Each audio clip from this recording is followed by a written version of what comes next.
I'm a visual filmmaker as opposed to a literary filmmaker. So the movie rests in the visuals, and it's very hard to predict exactly how that's going to play until you've actually cut it together.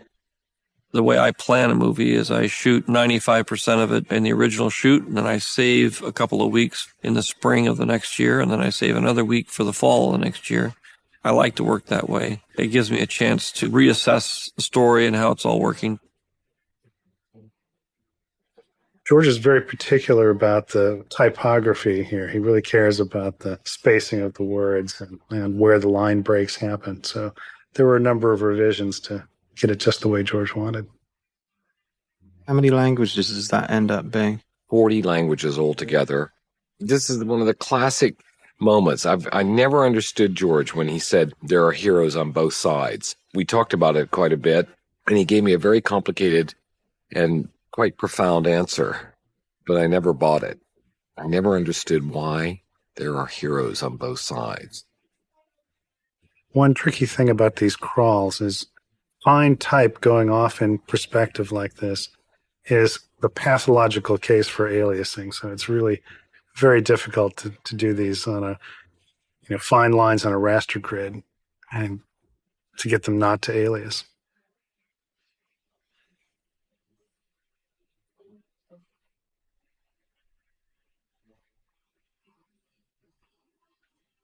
The idea here is that the battle is revealed in stages. We see one Star Cruiser, the fighters come in, we go over this waterfall to reveal this big battle.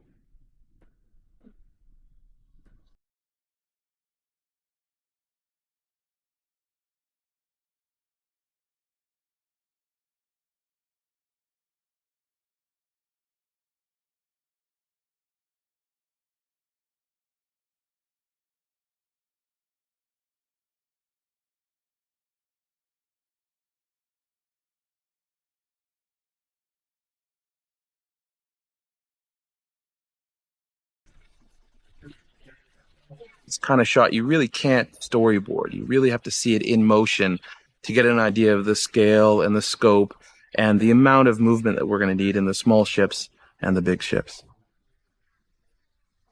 Up until this point, all of the shots into the cockpit, these are digital characters. We haven't actually seen our actors, our live actors yet, and we won't in this shot. So that's a digital Anakin right there. And when we cut into the next shot, there's live action for the first time in the film. Lock onto him, R2. Master, General Grievous's ship is directly ahead. The one crawling with vulture droids. Oh, I see it. Oh, this is going to be easy. There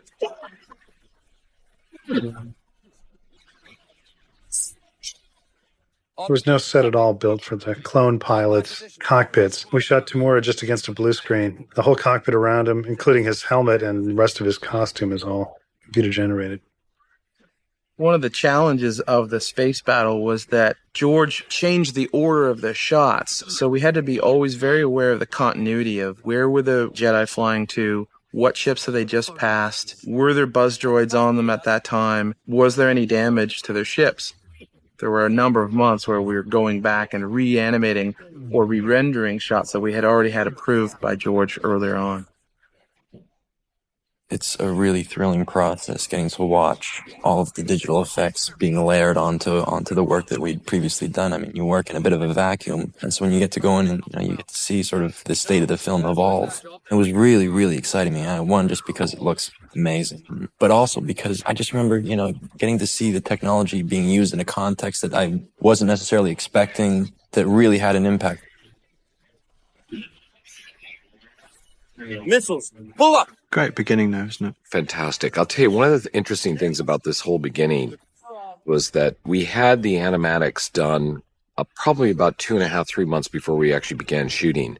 And George had worked on it for a couple of months, really fine-tuning it, getting it to a point where he thought was really acceptable, that would make it easy for us once we were starting shooting. And we were desperate because we had scheduled this only for a day's work. So it was paramount that he complete this sequence before we came to Sydney, so we would be able to break down how many shots to the cockpit that we would need. He really wanted this to be completed. The minute he arrived in Sydney, he just threw it all out, and we started all over again.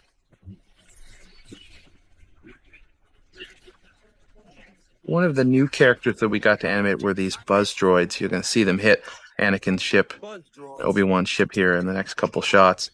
The animators had a lot of fun working with them. George added that shot of the head being ripped off later on, and I know the sound guys added a little squeal in there at George's request, which was funny. Oh, dear. For us, it was just a matter of keeping track of how many buzz droids were on the ship at any given time. Get to the command ship. Get the Chancellor. They were all keyframe animated and added to the digital ships that they're running over top of. And inside the cockpits, those are digital Obi-Wans and Anakins on the wide shots. Of course, the close-ups are our actors. Hold your fire. You're not helping here. I agree. Bad idea.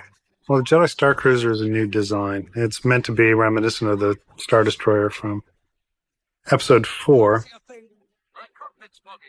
Big Nemoidian ship is a reuse of the model from Episode 2. New textures, and it was remodeled partially to get better detail for places where you have to go very close to it.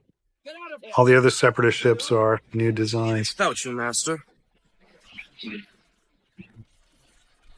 For these shots here, this is actually a digital R2-D2 unit that we animated, and then it's composited with a live-action one later on when we're in close-up. So these are all digital. Well, some of these were some of the last to be animated. Yeah, absolutely. These little moments in here, these little cutaways of bits of action of R2 and the buzz drones. Yeah, you got him. Great, R2. We actually did end up shooting this in a day, the whole space battle. The interesting thing was, though, but this is classic George. When he got back to San Francisco after we completed shooting, he broke into this and started to rework it, and he spent close to 6 months on this 20-minute sequence. But he wanted this to be the kind of big opening that set up the relationship between Anakin and Obi-Wan, but at the same time, he was adamant about doing it in this very meticulous way where we weren't getting anywhere. So I was alarmed by Christmas time because we had not moved on any further, but it turned out to be such a great sequence. Generally, the blue screen world on Star Wars is quite a sort of highly publicized one. I think a lot of people think that we don't build any sets at all. In fact, the budget that we spend to build, it's actually pretty high. You're conceptually thinking about the whole environment, which are obviously often bigger than a stage you have, and deciding for that scene or for that bit of action, how can we get away with giving George as much as we can in real, but allowing the cost to work for putting the rest of it on in post-production. Spring the trap. R2, go back. I need you to stay with the ship. Yeah, take this and wait for orders. General Grievous. This introduction shot was important to George to make sure that we really made a nice dramatic reveal. Situation. Two Jedi have landed. Grievous was always a bit of brain damage for us. We played around with different accents. We had dozens and dozens of people do tests for it. We never quite got the voice right till the very end. Destroyers. This hallway is similar to one in Episode 1 where the destroyer droids come and shoot Obi-Wan and his master, Qui-Gon Jinn. So I wanted to have it be reminiscent. I always watch a lot of Alec Guinness before I start. I have done each time. So my preparations remain the same because I'm that bit closer to him now, than I was in Episode 1. This is my last shot at making it match up, making it Alec Guinness. A lot of it will be done later, and I have to say in the ADR room, which is where you revoice the original scene, because there's so much noise and wind machines and things going on and when you make these films. But in this case, it's quite handy, because vocally, some of the action stuff is very difficult to make sound like Alec Guinness, because we didn't see him doing an awful lot of action stuff.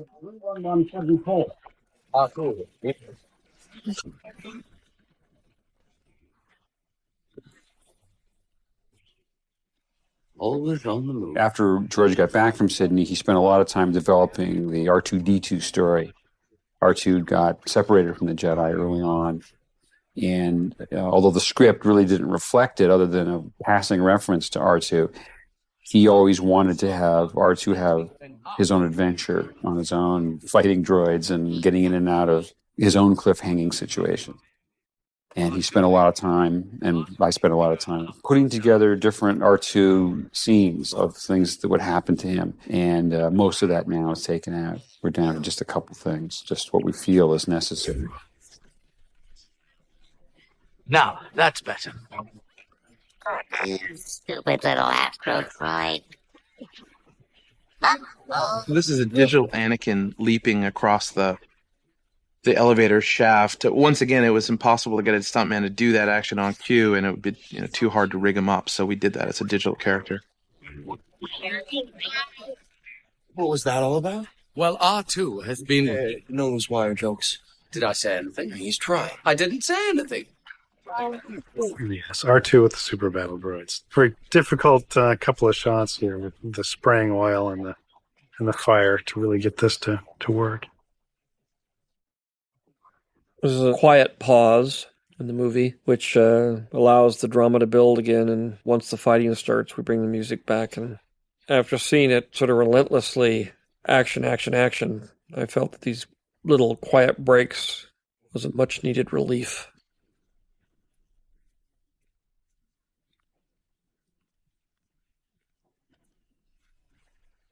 Chancellor. Are you all right? Count Dooku.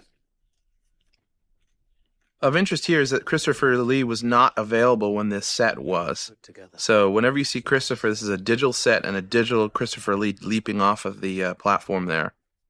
However, it wasn't easy settling on how he would leap over. In fact, I think we did 10 different versions for George, all with different types of spins and flips and landings for him. Sith Lords are our speciality.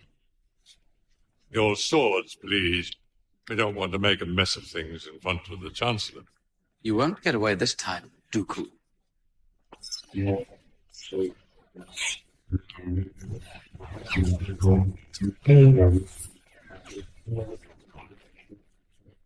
I've been looking forward to this.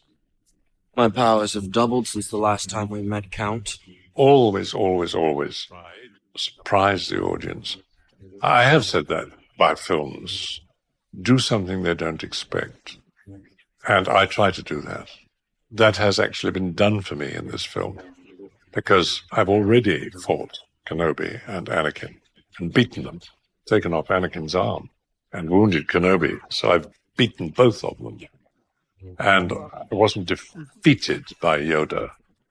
Close maybe, but nobody could beat me. And that's going to surprise the audience, that there is someone who can beat him, who can finish me off, because he does. That will be a surprise, because it will be unexpected. And I think that's a good thing, because when they see me arrive, there is Kenobi and there is Anakin. They will think, uh-oh, here we go again. And I do quite a lot of damage to them. Quite a lot.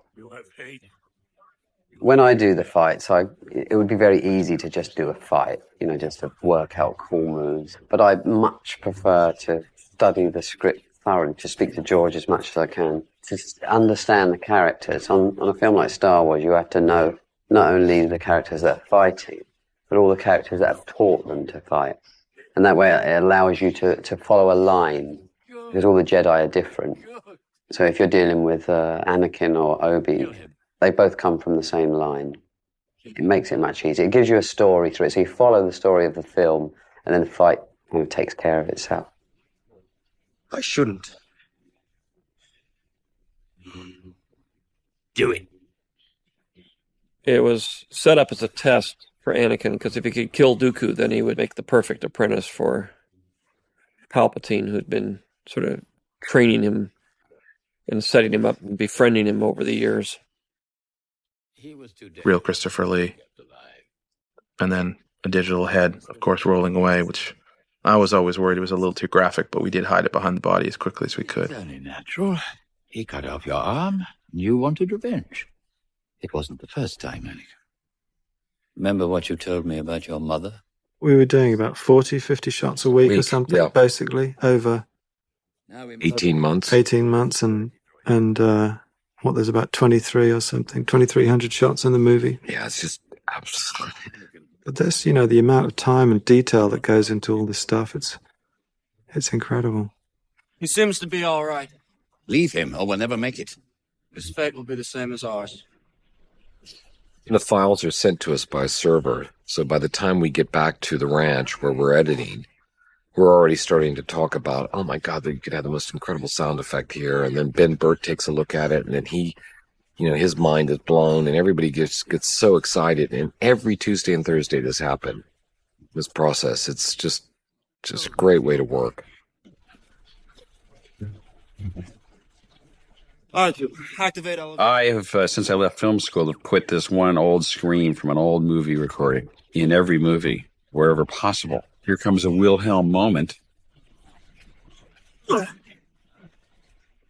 It was called a Wilhelm because it's quite audibly noticeable in an old Western in which a character by the name of Wilhelm gets shot in the leg with an arrow. And it wasn't the actor doing the scream, but it was dubbed in for the actor. And when we were in film school, Richard Anderson and Rick Mitchell and myself, film students, just found this amusing. But if one does a little survey of many old movies, you'll find that scream used over and over and over again. So we felt it was our destiny to start putting it in our own films. Later on, when the internet came into our lives, I suddenly began seeing messages and websites on the internet about Wilhelm. And now it is just out of control. George Lucas once said something to me about, are you going to put that scream in again? And I didn't really realize, and I had to kind of admit to it. Yes, I'm going to. Who knows where it's going to show up next. We had a large rotating set piece in Sydney. It's a big thing we called just the Revolve. It had a 6 meter by 6 meter by 6 meter volume, and any set piece that you wanted to put in there could be inserted into that space, and then the whole thing could rotate around for all these shots of the ship turning. I'm really looking forward to the day when we can see them in 3D.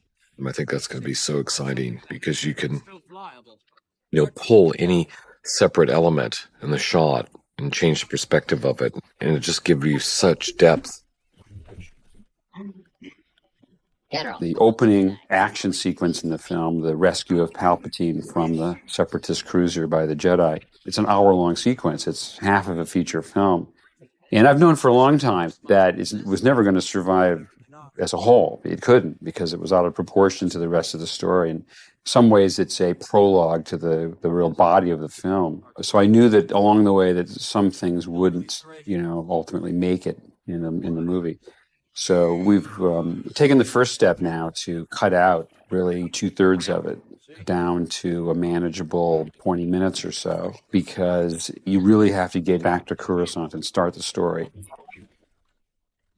Do you have a plan B? George has said that this one's more is like the big melodrama, and it is quite operatic in its scale, this one, And it's really, there's non-stop action in it. It's ridiculous how much I'm finding to my physical peril. It's ridiculous how much action there is in it. There's an enormous amount of fighting, and it starts right off the credits in the massive action sequence that lasts about 35 minutes or something. So it's like no holes barred. It's the last one, so we really pulled all the stops out, I think. You're shorter than I expected. We have a job to do, Anakin. Try not to upset him. All of the characters, of course, on set here are digital, except for our 3 actors. Not this time. And then there's the Nemoidian in the back. Won't escape. R2. This is a fully digital R2-D2, as are many of the shots in this sequence, simply because we opening all the doors, which we could never do on the real one.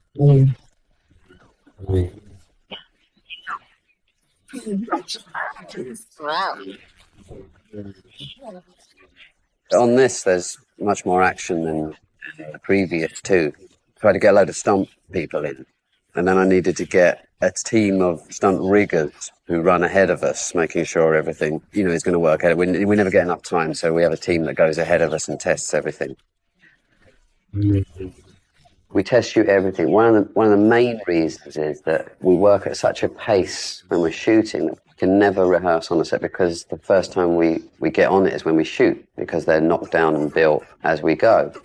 So I get the blueprints from the art department and we mark them out with tape on the floor in our rehearsal room. We have to know when we're going through doors, we have to know when we're going to turn left and right to match the set, because otherwise you're turning straight into a wall. With General Grievous, I wanted somebody who was reminiscent of what Anakin is going to become. It didn't have the same kind of wheezy voice that Vader had, but had a kind of a reminiscent quality about it. He coughs through the whole thing, actually, until he dies. That's just part of his character. There was all kinds of discussion here about vacuums and whether the cloth should be going up or down, and we ultimately did exactly what George wanted, which is to have the air escaping from the deck and blowing his clothes up, and then he lands and the gravity takes over. When we do the cloth right, when it looks right, the audience isn't thinking about it, which just makes me really happy. All the escape pods have been launched. Grievous. Can you fly a cruiser like this? You mean, do I know how to land what's left of this thing? Well, under the circumstances. Prior to shooting, we did create a sort of a costume visual script that we sent to George. It was like a visual costume breakdown for each character, so he could have a picture of how everybody in each scene would be looking, all together, on one page. So he would look at the range of colours he had, the shapes, and those all then were added into the visual script that arrived with the environments and the vehicles and the CG creatures and those things added in. By the time we start filming, virtually everything is decided. Costumes are underway. George has seen fabrics. He's aware of how everything's going to look on the actors.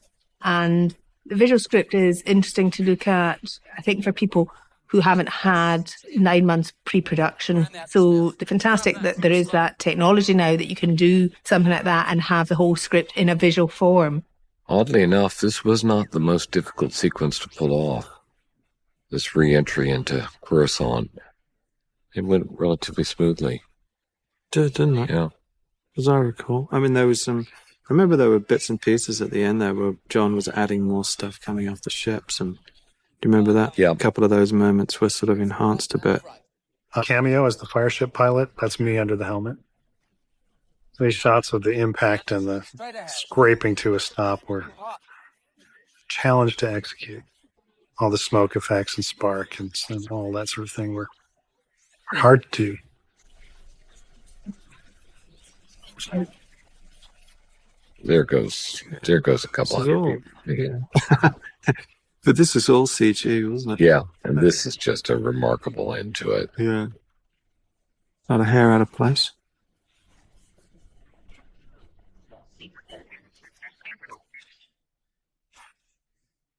Another happy landing. You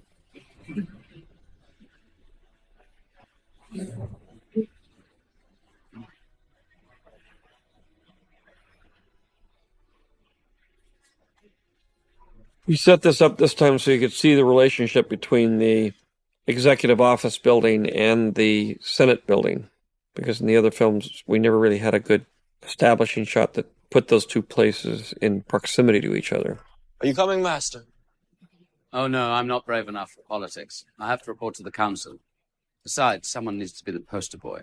Hold on. George and Steven and all those guys were inspired by, Disney and Roger Corman and all those guys before them that were watching films that just wanted to go to the next place. There is a next place. There's always a next place, and there's always somebody who looks at something and sees something that's kind of a bing, that light comes on and they go to the next place. Same way, George jumped into this space. It's just one of those things when you're shooting, you have exterior platform and you say, oh, an easy day. And you wake up, you go to work, you think, well, this will be a piece of cake. We'll be able to move on. But this whole thing took a long time to do. Well, this is another very minimal Star Wars set. We had a section of carpet, and we had bases of 2 columns here, but that was about it.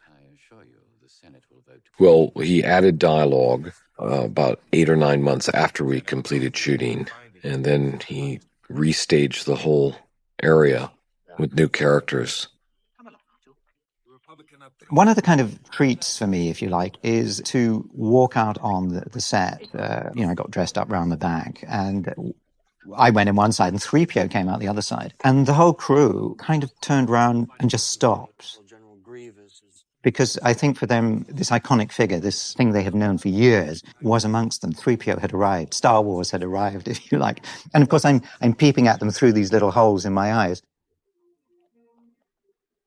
and kind of getting the reflected glory or fame that 3PO was offered by the world. And that's pretty neat, actually, to be regarded as an icon. There was a lot of perspective strangeness that was going on. If you tried to do a floor plan of this, it wouldn't work. That's the way they did it originally. But we just kept moving columns around until it looked right, even though there's no logic to it at all. I didn't think they would have ever brought us back from the Outer Rim sieges. Wait, not here. It's here. I'm tired of it. Padme ended up with 12 costumes this time, having in episode 2, I think she had 18. She starts off, she's in the shadows, she's waiting to speak to Anakin, and I wanted to use sort of a dark colour there that would sort of allow her to sort of almost be in the shadows, but as soon as she stepped into the light, for the light to sort of catch the fabric. When we knew she was going to be pregnant right through the whole film, George didn't want her to appear to be pregnant in any sort of public situation, so the idea would be that other senators and nobody would know she was pregnant in the outside world. The difficulty then is to create a shape that's going to look quite natural and allow movement without letting the other people she's interacting with be aware that she's pregnant. We have a close-up of Padme coming up here and here it is. This hand was added in later. That's Adam Howard's hand, who's the saber artist who did the composite. George needed to resolve a continuity problem where Anakin's hand is touching her neck in one shot, but it isn't in another. So he needed a transition shot. So there's a close-up of Padme here where we had to put Anakin's hand in, reaching up to get into position.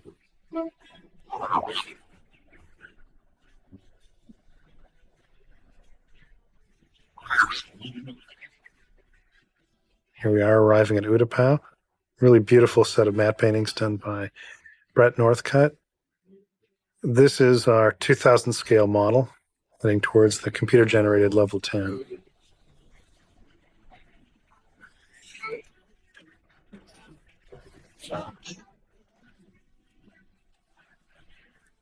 See, this is a moment I really like in the movie as well, where he gets out of the ship down the bottom there, Grievous. We never did get those guys to move in the background on that shot. Was that something that you'd always noticed? Well, I hadn't noticed it till right to the very end, and then it was too late. I love this little scene. Oh, this is brilliant. And this is, again, a wonderful, wonderful set design. And the way he's lit there, it's great. The reaction to the light from the hologram. It's funny, actually, the holograms are always much harder than you ever imagine. We were keen on making them look a little bit more like the original set of holograms, which actually had more color in them. Yeah. I think the ones in episode 1 and 2 tends to be more straight blue sort of tint to them. But I remember having a conversation with John Knoll about making sure that we added a bit more color into them. And this was great, wasn't it? It's just one of them. Again, imagine, you've got script-wise, you have an exterior shot of the city that you have to establish. And then you have to establish Padme's apartment. And then you get a shot like that. And the first time you see it, and you just, it's just magical. Home on Naboo. We can go to the lake country where no one will know, where we can be safe. This scene was added in pickups. This was long after the principal photography and Padme's apartment, the set, didn't exist anymore. So what we had for pickups was we built a little section of this balcony, but that was it. I think the purpose of that scene really was George really wanted to lighten things up a little bit because it's such a dark film. was what he explained to me, that he wanted to show some of that relationship again and remind everyone why we're together. Another one of these pauses that I've added into the film every once in a while to keep it from moving too fast makes it a little hard sometimes for the audience to catch up if things are moving along too fast. They move pretty fast in this movie as it is. I was surprised by this shot because of all of the flashbacks, because George has never done it before in the series. But I think it's actually very effective. So it actually is the scene where she ends up dying, was shot at the same time as that. Couldn't get over seeing that arm for the first time. You know, you work in this business, but you look at how beautifully that arm's done.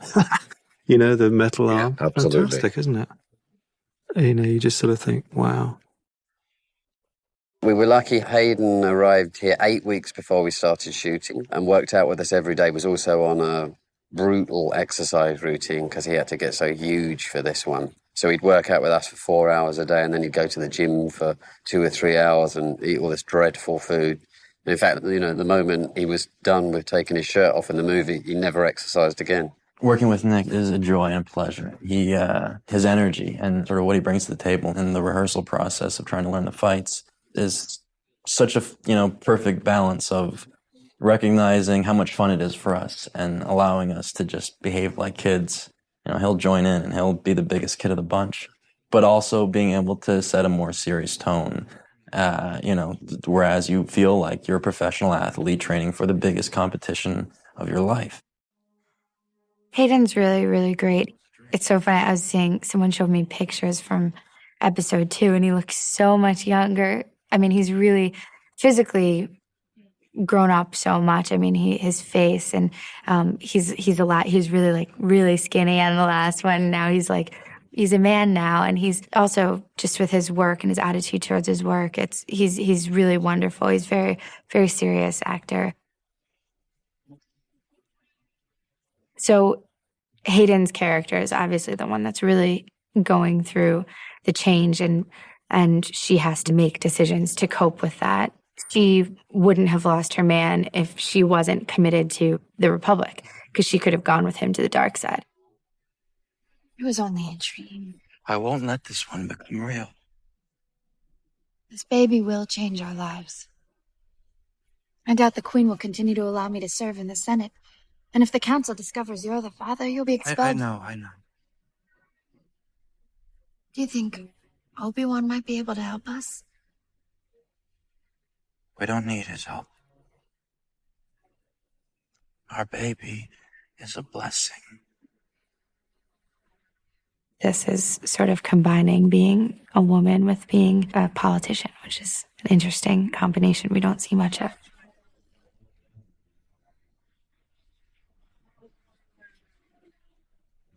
Premonitions? These visions. We're now going into Yoda's chambers, and this sequence was added about halfway through the production, and I was so happy for this to be the opening sequence for Yoda.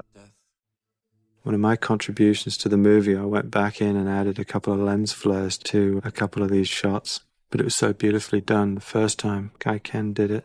But I loved this moment where they're in this room. It reminded me rather pretentiously of that Vittorio Storaro movie, the sort of the conformist, the way that he had that sort of shaped light in there. But I still remember when we did it, that a lot of the time Yoda's mouth would fall off into darkness. That's absolutely true. And I thought at the time that we would have to go back and redo them because George wouldn't like it. Like moments like this where you see it and you realize that a lot of his face is actually falling away into darkness. But he really liked it, didn't he? Yeah. And I think it really works. And he kept on pushing us to make it darker. Yeah, he did. What must I do, Master Yoda? Train yourself to let go of everything you fear to lose.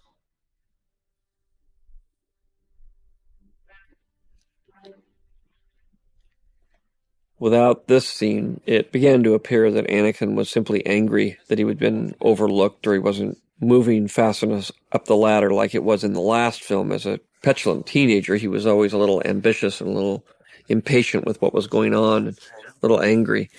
In this one, it's not about that. It's about his fear of losing his wife, even though he does get slighted. And it's more along the lines of the fact that the Jedi Council doesn't completely trust him, even though Obi-Wan does.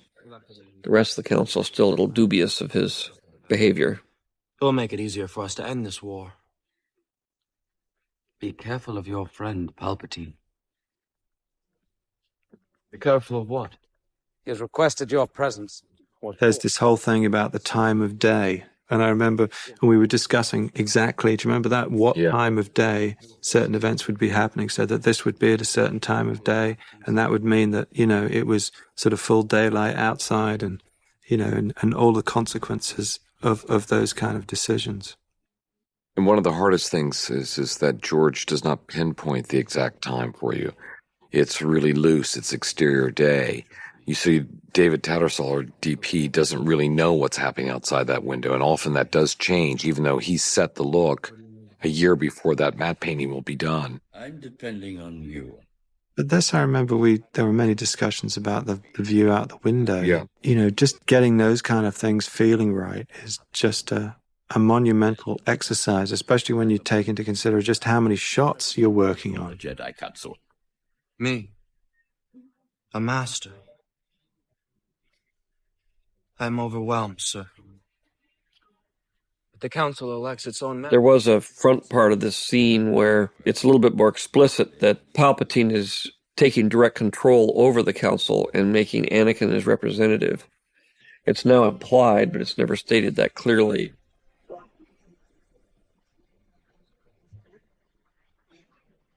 Allow this appointment lightly. The Council does not. Disturbing is this move by Chancellor Palpatine. I understand. Here we are back in the Jedi Council chamber. This is the first time we've seen that you can hold council meetings without all the members present. So some people can sort of video conference in. How can you do this? This is outrageous. It's unfair. How can you be on the Council and not be a master? So Yoda has been upgraded since episode 2. We did a couple of things to try and make him look a little bit better. He still has to look like the same Yoda we know and love from the previous pictures. We've added new skin rendering, new hair rendering, and new cloth rendering. Specifically, look for the light passing through the tips of his ears as it comes into the light. That's something we call subsurface scattering. You must sweep. It's what really happens with our own ears, with the thin areas of our skin. Light will actually pass through our skin because our skin is somewhat translucent. The nature of skin is that some of the light is reflected and some of the light is refracted. And we've tried to achieve that in Yoda and some of the other digital characters in this film. Clones to reinforce the Wookiees on Kashyyyk. And we upgraded the cloth. So if you look at his robe, there's these tiny little sort of stray hairs on his robe that were added. And I think that adds a lot to the realism. It's never been done in the history of the Jedi. It's insulting. Oh, calm down, Anakin. You have been given a great honor. To be on the Council at your age, it's never happened before. All the background characters in scenes like this were various ILM crew in Jedi robes. It's a big virtual set. We built one section in Sydney that was one of these little window alcoves that was built for this section of the scene where they kind of stop in front of one window. But all the wide shots and the reverses on Obi-Wan were all done in the matte department. And? Anakin, I am on your side. I didn't want to put you in this situation. What situation? The Council wants you to report. Oh my God, this was the most difficult shot in the whole movie. We agonized over this. Originally, this shot was that it was a kind of bright day, and then George wanted to change it till it was backlit, and we messed around this thing for months on end. I think the rest of it was done months later, after we had completed the scene with new dialogue. You can just see, if you look closely, there's the intercutting between Obi-Wan and Anakin. There's a slight shift in Obi-Wan's, the way in which he's been photographed. Right there. Shot pops out a little bit, and we worked for weeks on that. Try and match it properly. There's another one. But those are the reshoots. Those are the reshoots, yeah. We never matched those in perfectly. And everything of Anakin by the window was incredibly painful. I do like this moment as well, where this really sort of intense, obviously late in the day, low sun, cracking through these buildings and hitting them with this very direct light. This is another super minimal set. There was no set at all built for this. Ewan and Sam are sitting on boxes in front of a green screen, and that's all that got built for this. The interior of the gunship, the clone trooper, Yoda, the box that Yoda's sitting on, these are all computer generated. You'll notice in the shot here with Samuel Jackson, we have the light passing through the tips of his ears. We do the same thing with Yoda. In this shot here, you can see the light passing through the tips of his ears, because that's what happens in nature. There's a great moment where this thing drops down, doesn't it, into the Wookiees, and you see it go out of the light into this very sort of great sort of bluish sort of ambient light. Beautiful shot. Yeah, it looks great just here, you know, and this is all a miniature as well, with the CG ships and everything in the background. Yeah, that's a pure George shot, just adding, vehicles, characters, just making it more and more complex as the months go by. Sometimes I wonder what's happening to the Jedi Order. I think this war is destroying the principles of the Republic. Have you ever considered that we may be on the wrong side? What do you mean? What if the democracy we thought we were serving no longer exists, and the Republic has become the very evil we've been fighting to destroy? I don't believe that. And you're sounding like a separatist. I think the role is really what the true meaning of feminism in my interpretation of it. I think the true feminism is bringing what is particular to women, because we are different, that's undeniable, to the opportunities that men have. Having access to all the same things, but then making decisions from your particular point of view. And I think she's an amazing example because she is a politician. She has been a leader of many people, but rather than, being consumed with the thirst for power, as many of the people around her do, both men and women, she stays true to her compassion and her belief in democracy and in humanity. Love this shot. Oh, God. This whole sequence was supposed to take place in Palpatine's office, but we'd been in the set for about 4 days, which was the longest we'd ever been in any Star Wars set, because everything's so plot-driven. Normally you're leaving or moving, changing sets every day. You're going to see George Lucas on screen left with one of his daughters. There I am with my daughter. George was added into this late in the game because he wanted his daughter, who had been cut out of a previous sequence, to be in it, and she refused to do it unless George was in it. This opening shot of the opera is actually one of these sort of, throwing everything at him. We've got digital Gungans, we've got digital droids. Have discovered the location of General Grievous.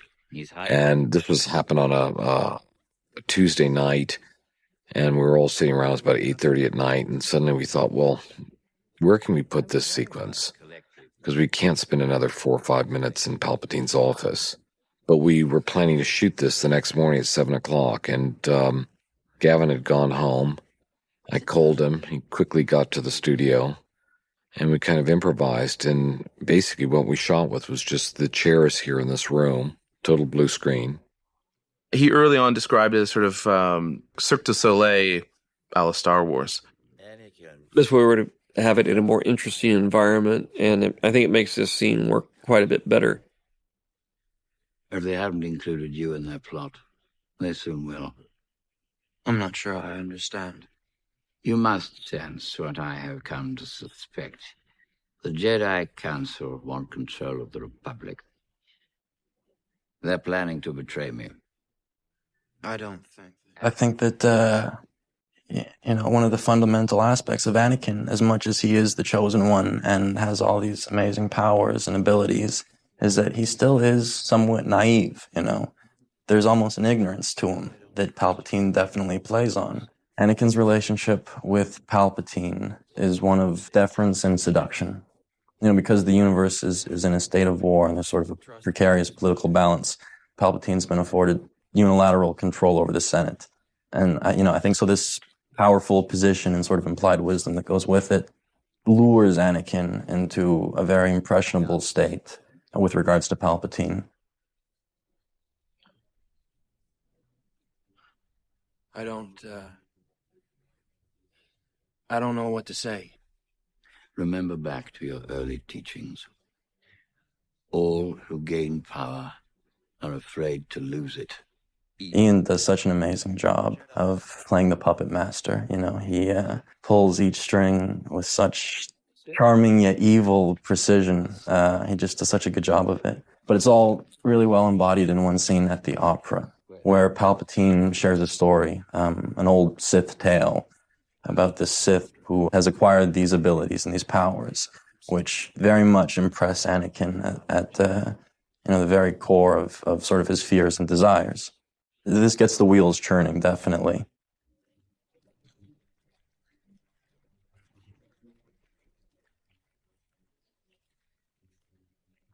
And, as the story progresses, Palpatine sort of tightens his hold on Anakin and instills very profound notions of grandeur. I think we sort of know where that leads to. I think he sees an individual, a strong, potentially heroic individual, somebody who could genuinely one day lead, take over. And that's the quality he's looking for to exploit for his own ends. I mean, the Jedi see this too. They think this is a force to be reckoned with. He had such a knowledge of the dark side, he could even keep the ones he cared about from dying. But he also, Palpatine immediately sees that what Anakin needs is not what the Jedi are willing to supply just like that, because that's not the way they work. And that's maybe a need that Anakin has within him that Palpatine can exploit. For the first time, Anakin and Palpatine have a dialogue, and they share each other's thoughts and frustrations, and Anakin really opens up to Palpatine in a way that he hasn't to anybody else, even to Obi-Wan, in all reality. And Palpatine sees this, and that's, what he starts to play upon are those frustrations and this sort of angst in life that, why aren't things going the way I need them to be? And that's sort of, the propellant for the seduction. But not himself. Is it possible to learn this power? Not from a Jedi. This is the first time we got to go to the Wookiee planet. It started out as the two leading ships were a couple of helicopters, and I decided to turn them into giant dragonflies because it used to be that Yoda was able to fly around on a dragonfly, but that went away. But I wanted to give this sense of technology, but still in a very organic setting. So this allows us to go into that world that we've always heard about but never really seen. Which I've always wanted to see. Since watching the original movie in 1977, I always wanted to know where the Wookiees live, so I was very happy that we got to come here. That opening shot, the very first aerial shot, was actually shot in Thailand, in Phuket, because there was no way that we could actually get a helicopter to fly to this area in China. So we thought at least this area might work, but of course there was no helicopter mounts whatsoever. It was Ron Fricke shooting off 2 bungee cords, and of course it was very unstable. The winds were very high that day. So ILM spent a long time stabilizing that shot. I concur. Master Kenobi should go. I agree. Aye. Very well. Council adjourned. This view is actually CG water reflecting on the mountains back there, and you see the guys' ships landing in the background. This is a separate miniature, the foreground miniature of Yoda's treehouse. The time is, Commander. Yes, sir. The first 2 rows of the Wookiees are real. They're actually basketball players in costume. All the Wookiees from the second row back are actually digital, and we had to create hundreds of Wookiees for this sequence. This battle with the Wookiees went on a bit long, and over a period of time tried to find the right amount of battle that we need to see in order to move the story forward, but not make it repetitious and boring, which is very easy to do in battle scenes. But I wanted to keep it, very sharp and give the Wookiees a chance to fight. But, the real story is not about the battle. It's about Anakin and his struggle, so you can't spend too much time on issues that aren't related to the main story. You're going to need me on this one, Master. Oh, I agree. However, it may turn out just to be a wild panther chase. Master. I think Obi-Wan really loves Anakin, and so when he gives into his anger, or when I can see that his arrogance is getting in the way of his path as a Jedi, and when I later find out that he's broken the rules by I don't know if I ever find out that he's married to Padme, but that he's in love with her and that they're having a relationship, and then finding out that she's going to have his child, or children, as it turns out. There's a disappointment in Obi-Wan, but only from a place of really caring about Anakin. He's done it again, or, it was very clear to me that kind of summed up their relationship, that, that he's just a bit disappointed for him, not at him or anything. May the Force be with you. Goodbye, old friend. May the Force be with you. The map department did a great job of all these sort of reverse angles of seeing into the hangars and seeing all the moving ships. And then we put it together with this fantastic moment, I think, where the ship goes overhead.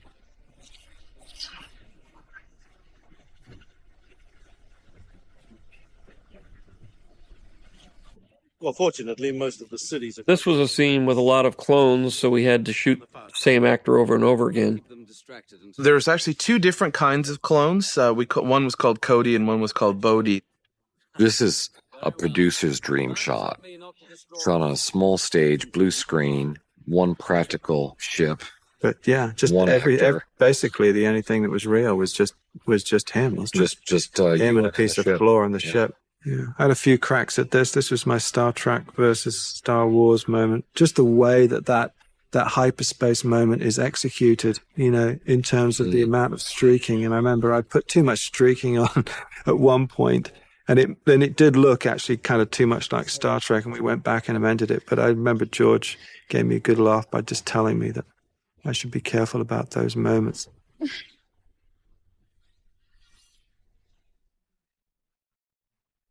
The sort of Art Nouveau inspiration really has come from episode 1, from Naboo on episode 1, where that was one of the theme start points of the planet that Padme came from. The flow of Art Nouveau, the curves, the delicate beauty, because that was a sort of a start off point that George had liked very much. The fact that George is so interested in everything makes it almost inevitable that we all liaise very closely in terms of how George is envisaging things, his picture. Obviously, I will discuss with Gavin the colour ranges of his set so we don't end up with people vanishing into the walls unless we intend them to. Padme's home will look as if it's the home of somebody who can wear those clothes. And because George sees everything, he looks at everything, he's aware of everything, obviously, before it ever appears on the set. So the things that he feels are influences for different, planets, it's interesting to look at where all sorts of different inspirational points come from. I won't lose you, Padme. I'm not going to die in childbirth, Annie. I promise you. No, I promise you.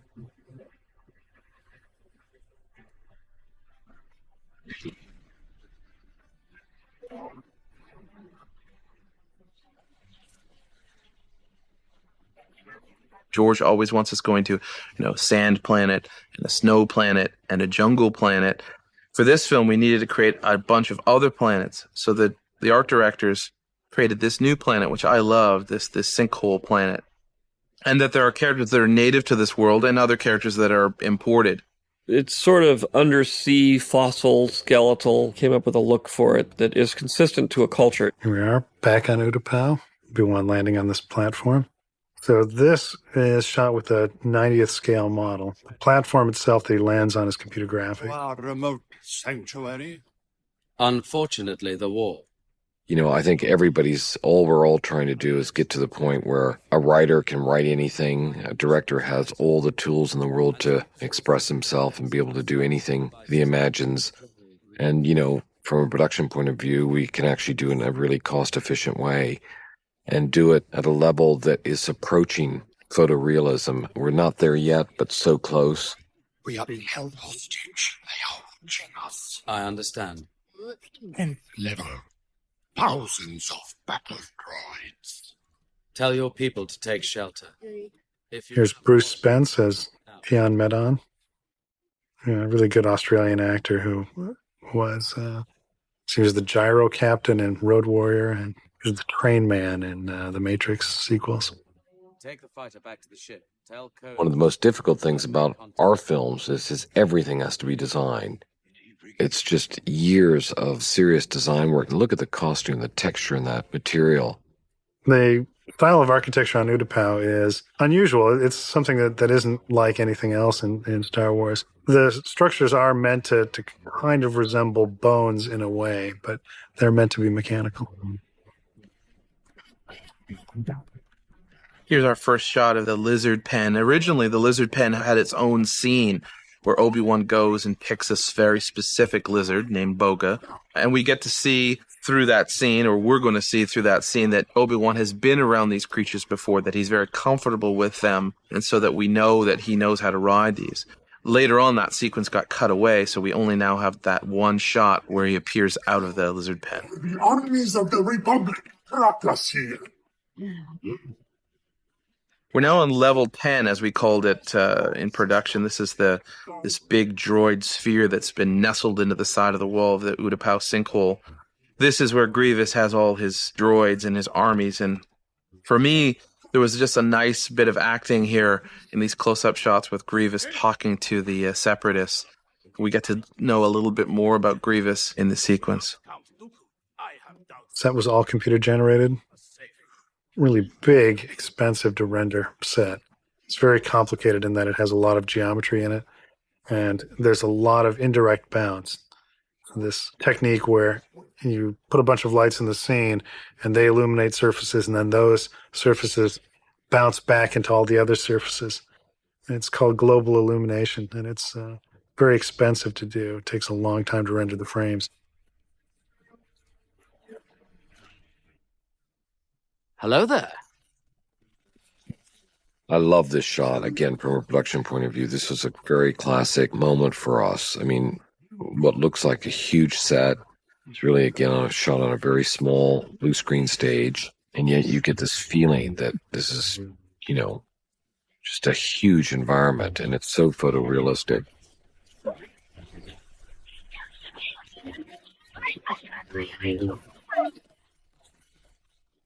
We didn't know exactly what Grievous looked like at the beginning, and he was just evolved into this totally different machine. About 3 weeks before we were going to shoot it, George decided he would have 4 arms and 4 lightsabers. Obviously, we could handle 2 arms. The extra 2 were difficult. We thought of a number of ways of doing it. We thought of sitting... He's very tall, so we thought of sitting people on the shoulders. We thought of suspending somebody from the ceiling. And he wanted to have the sense that there's no way that Obi-Wan could defeat this creature. But as we can see, the Master Jedi knows exactly how to deal with this droid. Although he may have been trained by Lord Tyrannus, he's no Sith and he's no Jedi. In the end, we decided to just cut off 2 of his arms quite quickly. I worked really closely with Ireland because they could save your butt at the end of the day. With Rob Coleman and John Knoll, we stay in touch. They get the footage of the test fights that I do, so they pretty much know what's going on. Anything they have a problem with, they'll ask me. There's much communication. From an animation point, it was very challenging to figure out what to do with the other arms. Truthfully, if you had 4 lightsabers, you should be able to overwhelm somebody with 1. Even if you've got 2 lightsabers holding back his single, you still have 2 lightsabers available to slice him apart. But Grievous is never able to achieve that. Go, go! Move it! Let's go,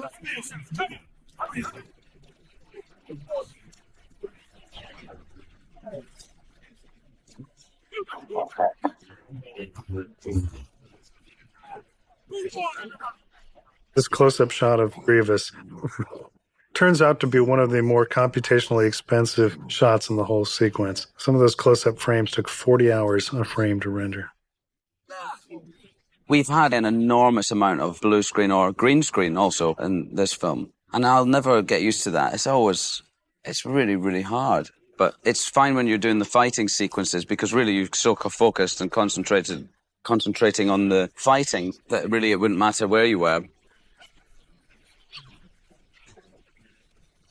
When Steve Spielberg was bored, I let him storyboard some of these sequences, and he storyboarded a whole sequence and quite a bit more to this battle. It was meant to be about this long, but he made it about 4 times longer.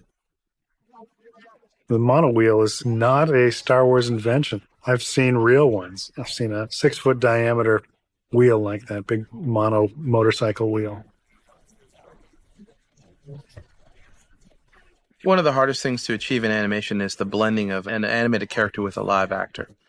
So specifically in this sequence, it's getting Obi-Wan to ride a digital lizard.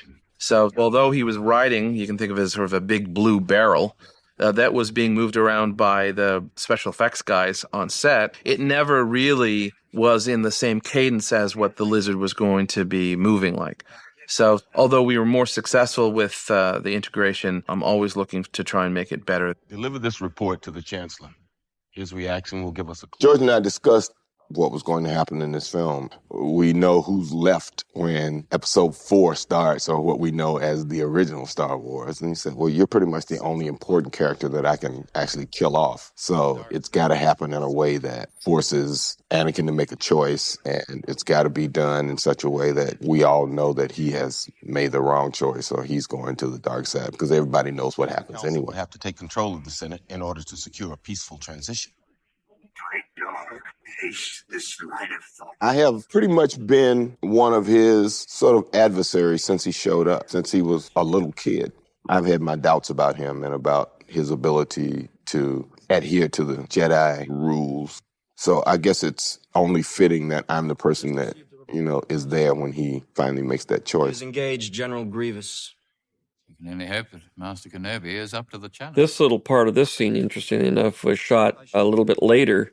We didn't have the set, so it was all shot on blue stairs, and the background was really stills that we had of this set that were mosaiced together to build an actual digital set. So in a way, this is a complete digital set that was formulated out of digital still photographs of the real set and shot about a year later. Worked out amazingly well. It just is a fantastic process to see evolve, and he wants to gather all of this material. He wants it done as quickly and as cost efficiently as humanly possible, and then he wants to start to work on it and say, God, wouldn't it be great if we did this? Maybe we should see back into the back of his office. Yeah, I know I shot this in the morning, but I want it to be afternoon now. To control. You must break through the fog of lies the Jedi have created. This sequence here actually started in this room. And there was just so much in this room, and a lot of it had to do with them spinning around each other, that we decided to take part of it and put it at the head and move it into that other room, which gives it a better forward progression and moves from one set to another and makes it a little bit more interesting to watch. Anakin, if one is to understand. So if you look carefully in this frieze in the background, you can see that there are some alien characters that look a lot like the classic UFO abduction grays. You must embrace a larger view of the Force. Be careful of the Jedi, Anakin. Only through me can you achieve a power greater than any Jedi. Anakin becomes a level 9. George knows the levels. Myself and George talked about levels of how it works, but it's not like a black belt, it's more like a Richter scale. So the difference between 8, Obi's an 8, the difference between an 8 and a 9 is enormous. Where it's important is that you need to learn the level. Once you get to 7 or 8, you could easily jump to 9, but that's the difference between light and dark. If you haven't learnt it, there's a danger of you abusing the Jedi. You've been searching for a life greater than that of an order. It sounds ridiculous, but all of those things give you something to work with and give you a much greater understanding of why he's like he is. He didn't learn what he should have learned, but he was enormously talented. He didn't learn the mental side of it. It does work, though, this moment, though, doesn't it? Because you realise that, he's kind of going to the dark side, but he's not quite there yet, It's a great moment for Ian. Makes you stronger.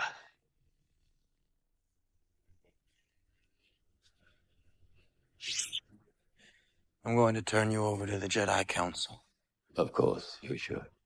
But you're not sure of their intentions, are you? He's such a wonderful actor, such a consummate actor, and such a decent person. He kind of sets the benchmark for all the other actors of how they should behave. He's just such a wonderful gentleman. And it's hard to believe, and I've known him for such a long time, that how easy it was for him to sink into the part of Palpatine. Really?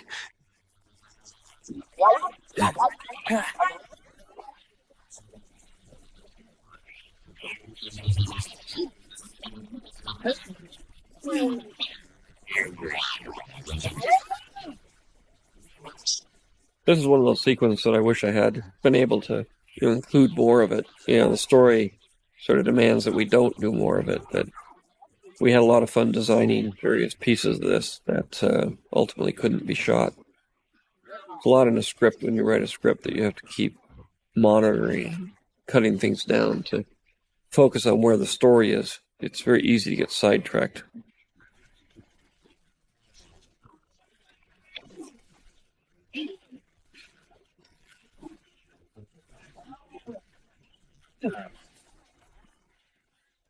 Thomas Van Coverdon makes the lightsabers. It's a shame it's episode 3. It's a shame we're not doing some more, because we've actually only broken 2. Ewan broke, I used to think, about 50 on Phantom Menace. On this, we've broken 2. Ewan's broken both of them, of course. But they're now made of carbon fibre that's flown in specially from New Zealand. And all the handles are now turned out of metal. This guy, Thomas Van Coverdon, is an artist. And it's such a shame that now we've got these brilliant lightsabers that we're not doing anymore. You'll see in that shot, George asked us to put in that little beating heart just to give us another reminder that Grievous is part creature. And I also wanted to establish that Grievous was a life form, for those that didn't quite get it in the close-ups. And this, by opening up his chest, it makes him more vulnerable when he's got the gun. So, because whatever was protecting him is now gone. One of the hardest things still to achieve in computer graphics is real phenomena like fire, smoke, water. So to have Grievous blow up like that was really cool.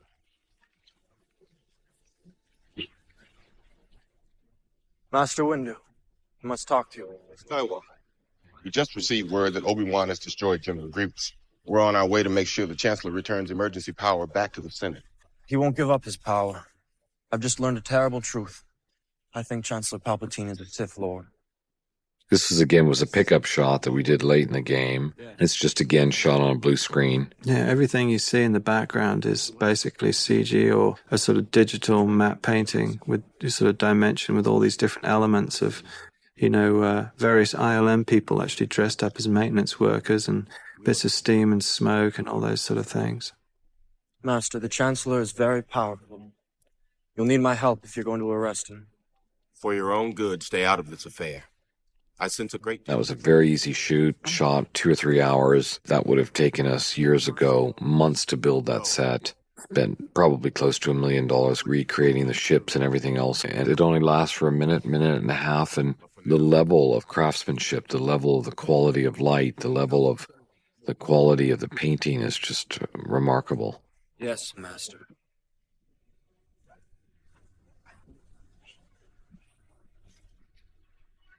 In the original script, Anakin stayed at the Emperor's office. He didn't come back.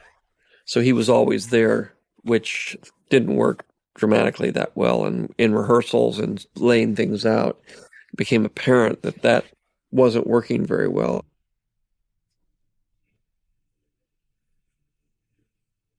The most interesting thing about George's sort of theory of morality is that evil comes from good, and there's a good intention at the beginning. It's a good intention that comes out of fear for Anakin, with the whole plot detail of him seeking out the dark side in order to save his wife.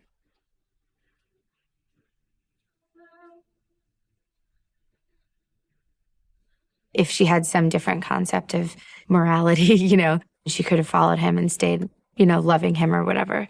Which, I mean, obviously it's not the same person that she was in love with and all of those things, but she might have been able to stay with him, if her loyalties to him were above everything.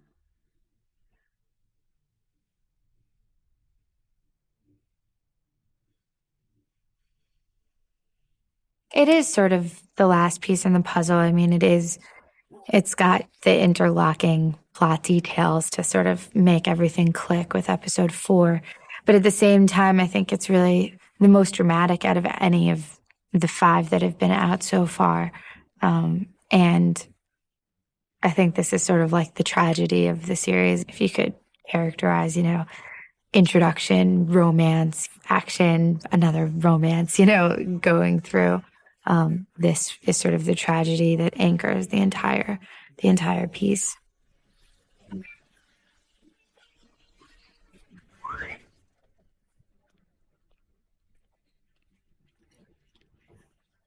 Master Windu. I take it General Grievous has been destroyed then. I must say you're here sooner than expected. In the name of the Galactic Senate of the Republic. With Sam Jackson, it's difficult to make him look cool because he's so cool. On this, he has to die.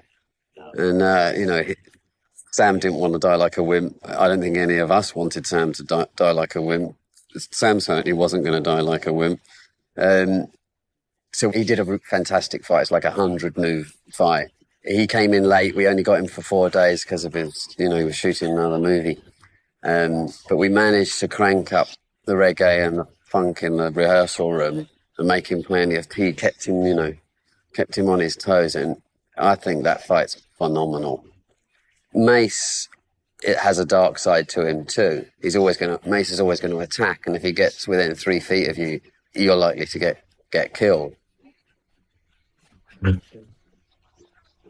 Nick and I have been talking about this for, a couple of years, and he graciously has been trying to figure out, a really spectacular saber battle for me to do, and he's combined a lot of different styles of things. It actually makes me dominant. It makes me vulnerable. It kind of makes me sneaky in ways. It makes me strong. It shows a lot of different kinds of sides of Mace in the middle of this fight.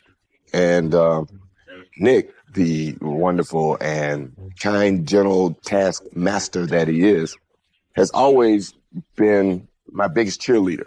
And he's always trying to find things that are very unique to me to make Mace this interesting sort of fighter who's very at ease, yet very lethal. And I had to learn pretty quickly because I'm not here very long. I never dreamt in a million years that I would be given a lightsaber and that I would have to fight and that I seem to be the fastest fighter in the universe. Wow, how will they do that? So I arrived and I did some training. And then I met a great stunt double called Michael Byrne, much to my relief, who is, apart from being that, a master swordsman, really, a great swordsman. And he was going to do most of my fighting, let it be said, with a little digital help. Infiltrator! I have the power! But it was extraordinary because I'd imagined that I would only have the Force through the evil brain from which poison drips into the ear of the unwilling and then all too willing Anakin. And that I would have the lightning, the blue lightning, in my hands. But no, I turned out to be an expert with a lightsaber as well. That particular, the fight with Sam was a delight. Can a fight be a delight? Well, it was.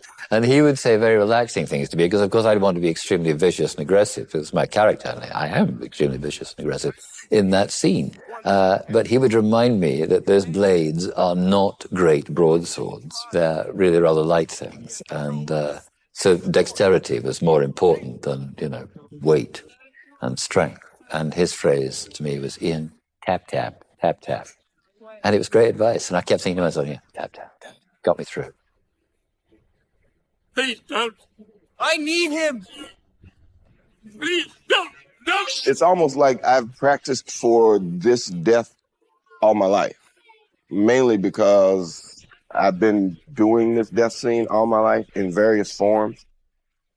I've always wanted to be this kind of Errol Flynn-like swashbuckler, and I did it with all my friends from, the time I was like 2 or 3 years old. We had sticks and we sword fought through trees and off our porches and down hills and on our bicycles and everywhere else. And all of a sudden I'm, battling my way through 3 and 4 rooms and, doing this whole Errol Flynn thing. And I get to, do it. You're fulfilling your destiny, Anakin.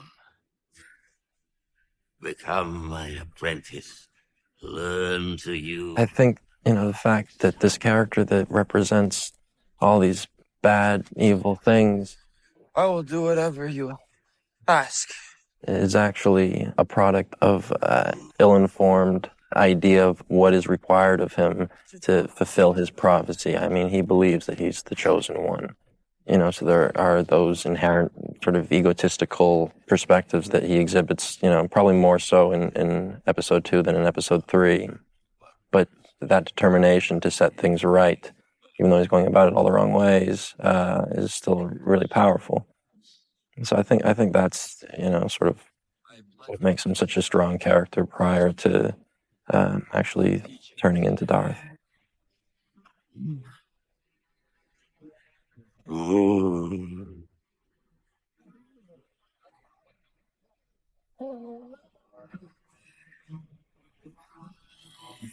The Force is strong with you. A powerful Sith you will. These are political movies. And I think with this film, it's significant that a republic turns into an empire. And that can happen in the blink of an eye, all too quickly before you know where you are. Because it's very easy to deceive people and to promise them things that they think they want. And before you know where you are, you have them in your grasp if you're a figure like Palpatine.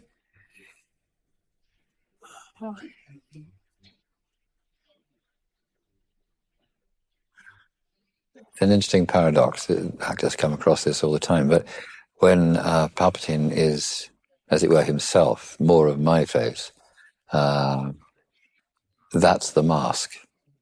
And when he's in the mask of the Emperor, that's himself. And I remember George said to me something very interesting in Phantom Menace. He just said it as a casual remark, but it was really helpful. And he said, your eyes, Ian's eyes, are contact lenses. So I've always thought of Palpatine in a sense as the face, which is my face, by and large, being a mask. And that underneath that, there's something waiting to explode through it. So especially shots like this where his hood is up, you can see we've added this glow to his eyes that really makes him look creepy. Civil war without end. First, the transition into the dark side was a lot of fun for me because it was where I was wanting to go from the very get-go. And I wasn't really sure at the time why I was being asked to pull back, but, now I understand it's because it has to take place at very specific points in this film. But, it's just a matter of lowering your head a bit, intensifying, your stare. It's playing the Grim Reaper. Their betrayal will be dealt with. After you have killed all the Jedi in the Temple, go to the Mustafar system.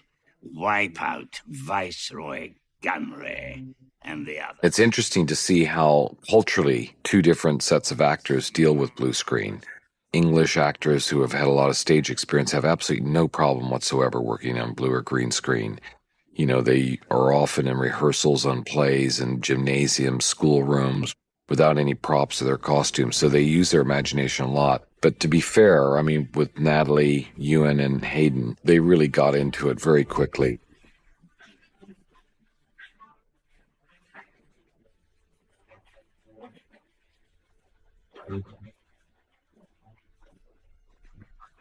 Here we have Anakin leading the clone troops into the Jedi Temple. Once again, all the clone troopers are digital. We did motion capture of a performer going up some stairs. We knew exactly the rise and run on these stairs, so we were able to do this very easily. What we tend to do is we'll do 3, 4, 5 different versions of it just so that we don't have exactly the same movement on every clone, because that's the way it would be if you had real people.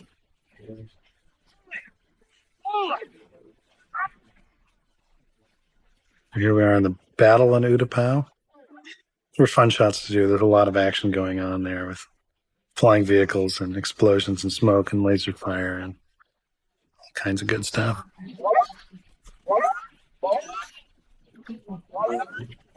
So backgrounds are mostly miniature here. Little sections that are computer generated, like this landing platform. And we had no clone costume for Commander Cody, so he's just shot in a blue suit against blue screen, and then the body is done as computer graphics. I heard through the grapevine there was a famous Captain Cody in the 50s. I think it was a television series, and he had the kind of rocket pack and everything. So I heard through the grapevine. So I think that's where George may have got the name from, the Captain or Commander Cody. Whenever we get a shot where we've got Obi-Wan on the lizard and it's in any distance away, we will put a digital Obi-Wan on the back of the lizard. Reason being, it gives us more control over the two characters, and it's easier for us to tie the two of them together. I always liked the look of this planet. I actually don't even remember the name of it anymore. But for me, it was cool because we were able to see all these different kinds of clones in all these different worlds. George very specifically choreographed to go down to their feet and then firing at Ki-Adi-Mundi. It was going to happen, wasn't it? The Jedis have all got to get knocked off at some point. It's the wrapping up of the whole story. Everybody out there wants to see how this whole thing goes full circle. And in order for it to go full circle, some of us have got to kick the bucket, and that's just the way it is. I'm glad that he got knocked off in the third movie, not the first one, you know? And then this planet, Felucia, was also really cool. I know that John's team spent a long time developing all the rendering shaders for all these plants, and yet we're only here for 4 or 5 shots maybe. Order 66 is a great little moment in the picture where this shot here, where Yoda feels the Force is being disturbed by the death of all the Jedi. Just a very powerful moment. It will be done, my lord.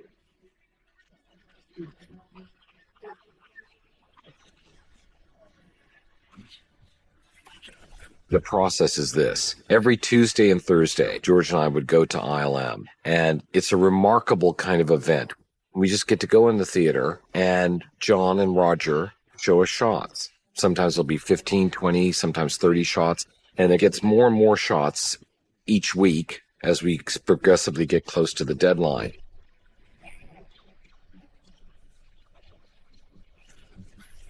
This tank was actually designed by Joe Johnston back on the original Star Wars films and never made it in. But George always remembered the design, so he asked the art directors to dust that off, got it out of an old making of book, and here it is on Kashyyyk.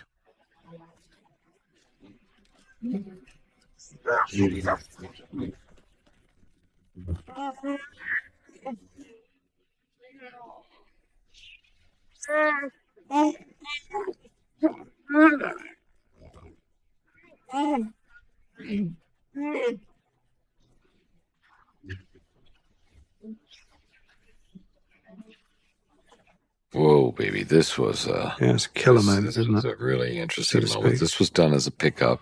Master Skywalker, there are too many of them. What are we going to do?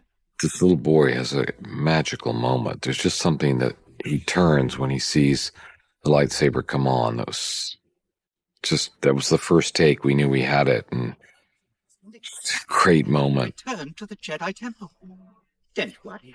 I'm sure he'll be all right.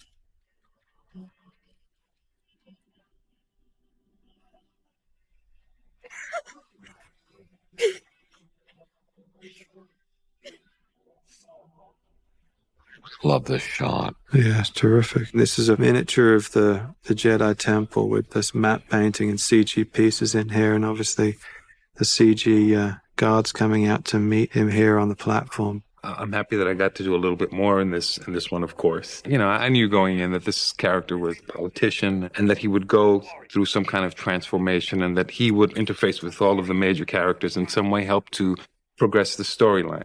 And so it is. The little Jedi on this platform is actually Jet Lucas. The first shot is a digital version of Jet, and then it's a live-action Jet. He kicks some serious butt. Yeah, he does. On this episode, it's been a huge challenge with the age difference. So the youngest Jedi has been 10 years old, which is Jet Lucas, who's George's son. And the oldest is 81. We won't mention who that is. It's been fantastic.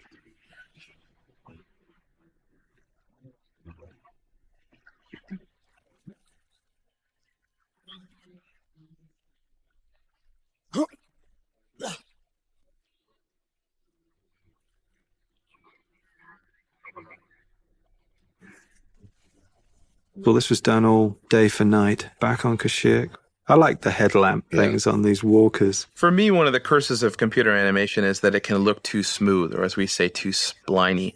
So I'm always looking to try and put in what I call digital dirt, little intricacies into the motion. And the two-legged walker that we see on Kashyyyk, which is designed to look like the one we saw in Jedi, has already a very specific kind of motion. And so what I had the animators do was go back and study what Phil Tippett and his animators had done on that original movie, and then apply that knowledge and that movement onto our digital two-legged walkers so that they look the same. So they look like they're from the same production factory. I thought this worked pretty well in the movie. Yeah, great. We got a good response from the audience, the Wookiees. Yoda's little ship there. It's kind of CG ship. And again, I think you got Chinese mountains and Thai backgrounds there. You know, these foreground Wookiees were done blue screen. They weren't obviously actually at the location. So Bale ship in space here. It was really fun to be on this set because it was a recreation of this, very famous opening moment from episode 4. It was a very faithful recreation. It looked really good. No one could have survived that fall. Start loading your men on the ship.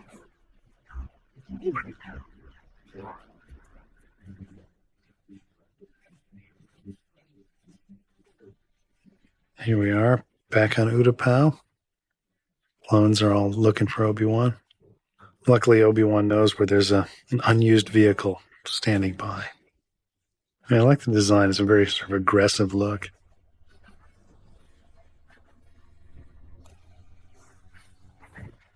In less than 3 or 4 minutes of screen time, you traveled all over the galaxy. Yeah. It's incredible, isn't it? Emergency code 913. I have no contact on any frequency. Repeat. Master Kenobi. Senator Organa. My clone troops turned on me. I need help. We have just rescued Master Yoda. It appears damage has happened everywhere. We're sending you our coordinates. So C-3PO going down the steps there was computer generated because it's impossible for Anthony to go downstairs in the suit because the legs aren't flexible enough. I'm fine. I came to see if you and the baby are safe. What's happening? We did a lot of test footage here. We'd shoot the bay at night with both film and video for John to be able to see some of the way in which the lights were distorted. And I think, again, this is a great scene where the guys have really come together. Well, I think these night views, it was also the flickering of the lights and which when we photographed it for real, just as a test to see what those city lights look like, the twinkling is incredible. Yeah, it's just absolutely amazing how much the night light does twinkle. And I remember when we put that amount back into our stuff, often George would find it difficult to imagine or believe that was actually, real, as it were. But anyway, it was an incredibly useful reference point. Is that right? The Chancellor has given me a very important mission. Yeah, I appreciate the greater story at large, but for me, it all just sort of is broken down into the emotional context. I mean, as an actor, that's really what your focus is. You're way into a scene, and sort of, the overlying theme of the corruption of politics really never really enters the equation for me, even though you're aware of it and you can appreciate its value in the story. It's not something that really enters my psyche. Dress up, you. Take care, my little friend. I suppose I've always had a soft spot for Obi-Wan Kenobi, partly because he was originally played by Sir Alec Guinness, who was such a support to me, so appreciative, so encouraging, because I did feel a bit weird, I was making all this stuff up, hello, and so on, and he kept saying, it's very good, yes. He was just a great guy. And now to have Ewan McGregor doing the nuances of Alec as a young man, and the charm and the wit and just the gentility of the guy and the strength too. And, of course, Hayden Christensen as Anakin. Almost your two best friends. I mean, Anakin's my daddy. Mm-hmm. How many other Jedi have managed to survive? Heard from no one, have we? I saw thousands of troops attack the Jedi Temple. That's why I went looking for Yoda. To be involved in something that I saw as a young person, in terms of watching the film and having my children see the subsequent Star Wars films, and to be part of that was really cool for me. In this particular film, this character has scenes that have that political kind of tenor, but now he's much more kind of conspiratorial, suspicious, and wanting to be more active in terms of doing something. And then the other things that have been great is that I've gotten to play scenes with all of the major characters, which I didn't do before. Whenever George Lucas creates a new world, there's already been a great deal of thought on his behalf of what the creatures on this world will be doing and how they interact with their environment. And that later on gets developed and further fleshed out by the art directors and the character designers at Skywalker. When it comes to us at ILM, I certainly have long conversations with George Lucas on set where we discuss how each of the characters or creatures are going to move and what the worlds are like. A shot like this here in this control room really, to me, is what Star Wars movies are like. We've got characters in rubber faces, and then they're surrounded by digital characters. For fans of the previous films, you'll see that Wat Tambur's there, Poggle the Lesser is there, Shumai and her aide are there, and there's droids. And they're out of focus, they're in the dark, they're just adding to the texture of the scene. You got to kind of just imagine it all.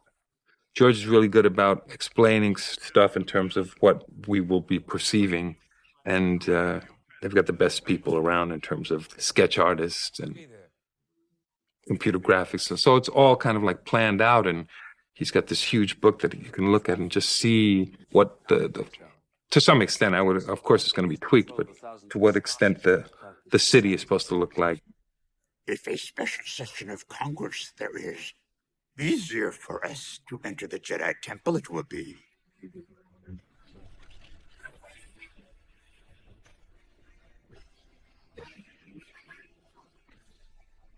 Mustafar, I think we did. This is the highlight. 400 shots or something of Mustafar, and I think, just getting those opening shots looking right with that sort of that kind of hellish lava pools and the heat coming off and the smoke, and it was a lot of fun putting all that together. John Helms was the CG supervisor and Pat Tuback. Just those guys did such a great job of putting all the pieces together.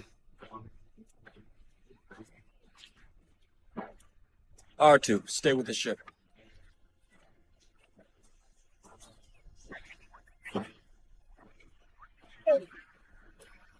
To me, I'm always surprised by the things that catch us, and these little mice droids were one of the things that caught us.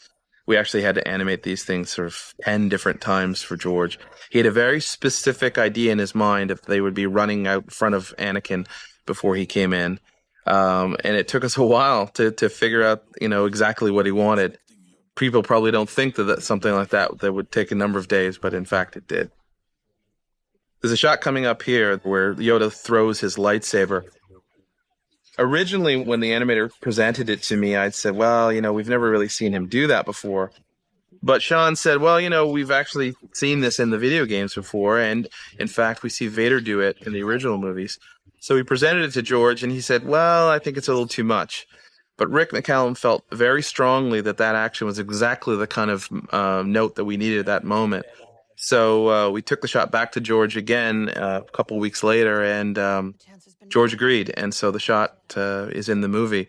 Now I think it happens too quickly. I remember stressing over it and thinking, well, is it too much? And now when you see it in context, it just zips by.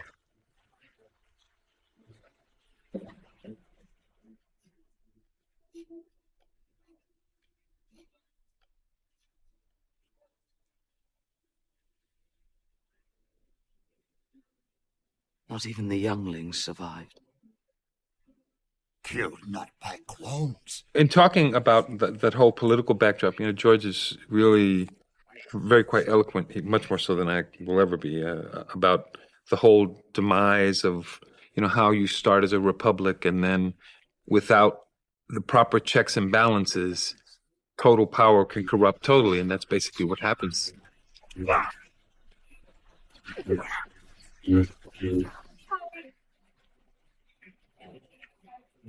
The attempt on my life has left me scarred. What starts out as a beautiful thing gets corrupted into a dictatorship, and what Bail Organa and Padme and all the senators want to do is try to get back to the pure thing that they started with.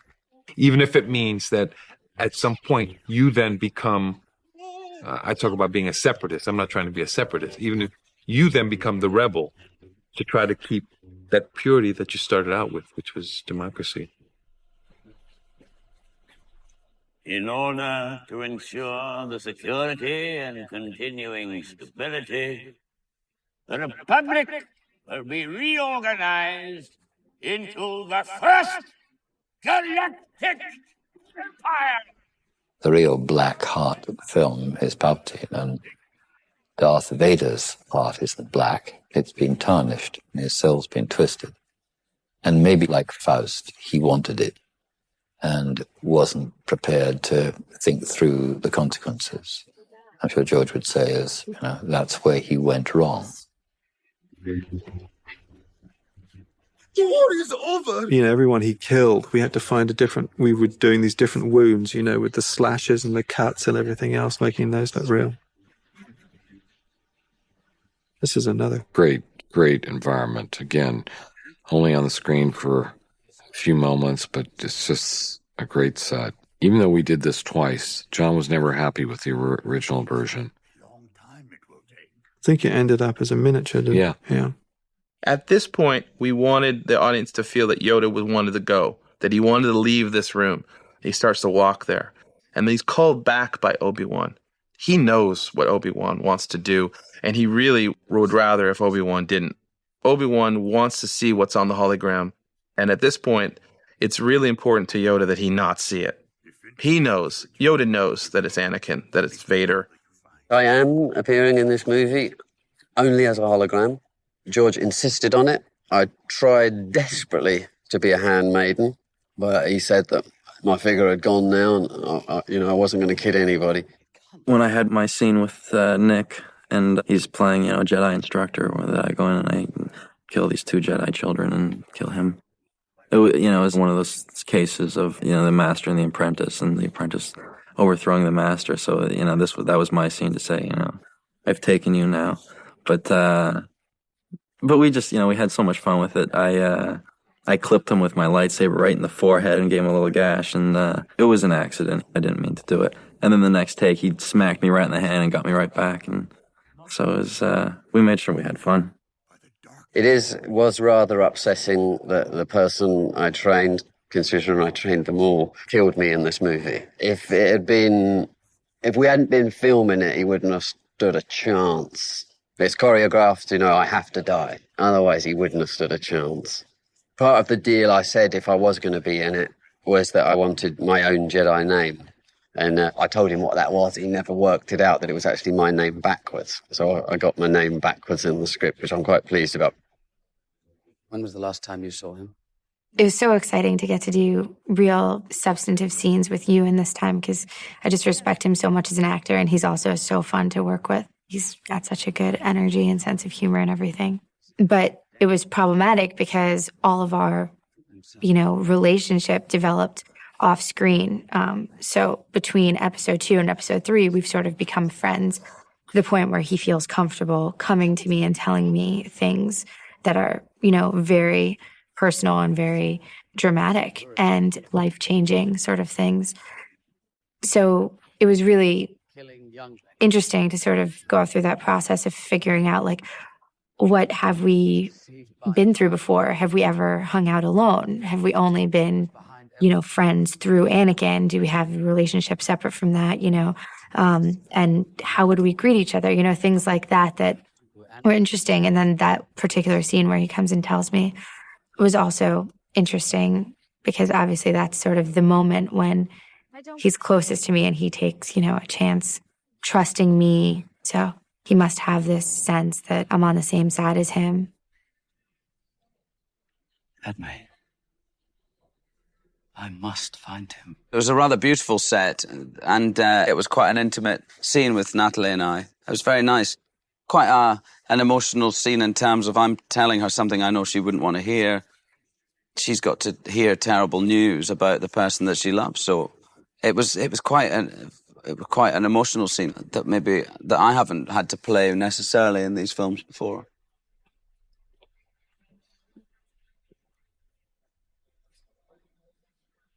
Anakin is the father, isn't he? I'm so sorry.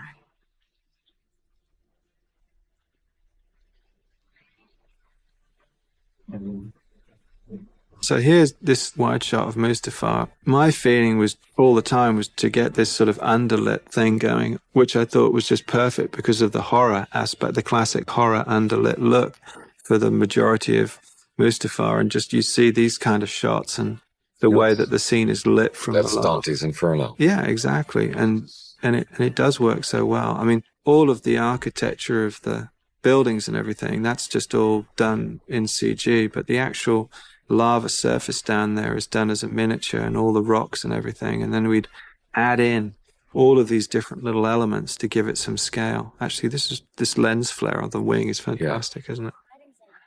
This was a very complicated shot, partially because the move that we did was not really usable, and John had to kind of extrapolate the move that we had done on the actual set.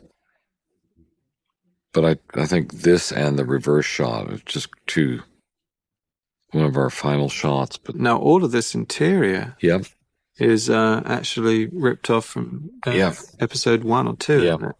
I can't remember the stills. We just didn't want to build the spaceship. We just didn't have the resources at all. So I thought we'd just use the original footage from Ep 1 and 2 and use them as plates. There's so many great matte paintings, Beautiful. 3-dimensional matte paintings in this thing. It's funny though, that was one of the things that I recall John Knoll trying to explain to me was that the interior of the, Padme's space cruiser or whatever it was. I had absolutely no idea what he was talking about. I was just nodding my head at the beginning there when he was explaining what the interior was. I was like, yeah, okay. You have restored peace and justice to the galaxy. Send a message to the ships of the Trade Federation. All droid units shut down immediately. Very good, my lord. The actual bed of lava itself was made up of this methacil, which is a food product mixed with cork and lit in a certain way, and we'd shoot different passes to create the look of Mustafar. But it was an incredible undertaking. One of the reasons that whole Mustafar thing worked so well was Brian Cantwell in layout had sort of structured the way all of those shots worked from the animatics. So basically, Pat Sweeney and those guys could actually go on the stage and just line the camera up, and they actually just worked, and we knew where we were and what we were going to get. But that sort of integration of the miniatures and CG side was so important. We certainly ended up with a lot of stuff, shooting a lot of stuff. I mean, just in terms of the number of stages, I think we had like 4 or 5 stages running at one time. And certainly early on, when I was trying to get my head around everything that was happening, there seemed to be a lot to take in, with Mustafar, Kashyyyk, how many different pieces of Kashyyyk there were, how many different pieces of Mustafar, how we were actually going to do it, logistically in the time that was allowed, and which bits we were going to, do where and when, and it is just an enormous jigsaw puzzle. And Jill Brooks, one of the producers who worked with John, and Denise Ream, the executive producer, and Janet Lewin, all did an incredible job of figuring out this kind of enormous jigsaw puzzle of different pieces and when they were going to be ready, so that, you could actually get everyone working in a way that, would get the movie done, especially when you're trying to build into that just finishing the certain reels at certain dates, because every reel gets finished at a different time. You've got to keep everyone working, and then certainly allow for George to have a certain amount of flexibility within the process. So it's an incredible task. Come away with me. Help me raise our child. Leave everything else behind while we still can. Don't you see? We don't have to run away anymore. I have brought peace to the Republic. I am more powerful than the Chancellor. I can overthrow him. Yeah, this is the poor moment that Anakin loses it. Yeah. This is... He finally can't take any more. Cracks. He cracks up. I don't believe what I'm hearing. Obi-Wan was right. You've changed. I don't want to hear any more about Obi-Wan. The Jedi turned against me. Don't you turn against me? I don't know you anymore. For all the scenes that we have together, there are little hints of, reasons for suspicion for me to question Padme's relationship with Obi-Wan. And that is also fuel for Anakin's distrust for the people around him. You see certain signs in Anakin from the very beginning that he has this tendency towards aggression and control and power. I love you. Liar! It's not really up until, the last act of the film that Anakin really starts to sort of lose his cool and go outside of himself and start to feed on his ambition. Let her go, Anakin! We've worked well together to make the scenes play, and also we've created a relationship on screen that mirrors our relationship off screen in that we both get on terribly well.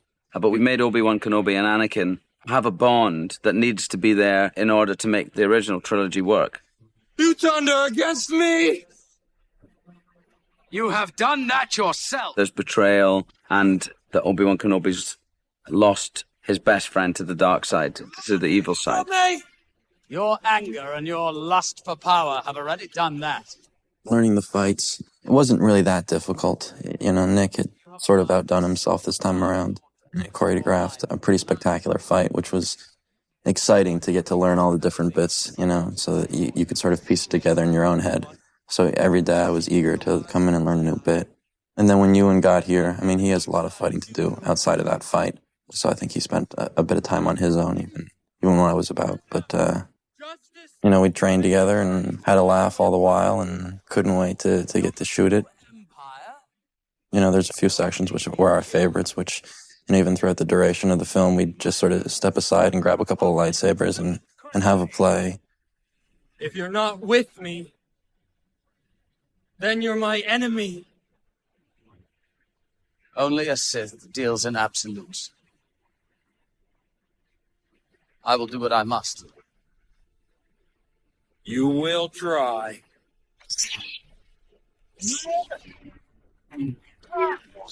Well, I used to watch these guys, Ewan and Hayden, fight with each other, rehearse it really, really hard, which they did for months before we started shooting, before I arrived. And then to see them do bits of the scene and see bits of the scene after it had been shot, and to know that every single move, every blow was theirs. I don't think they actually fly, although I wouldn't be surprised if they did.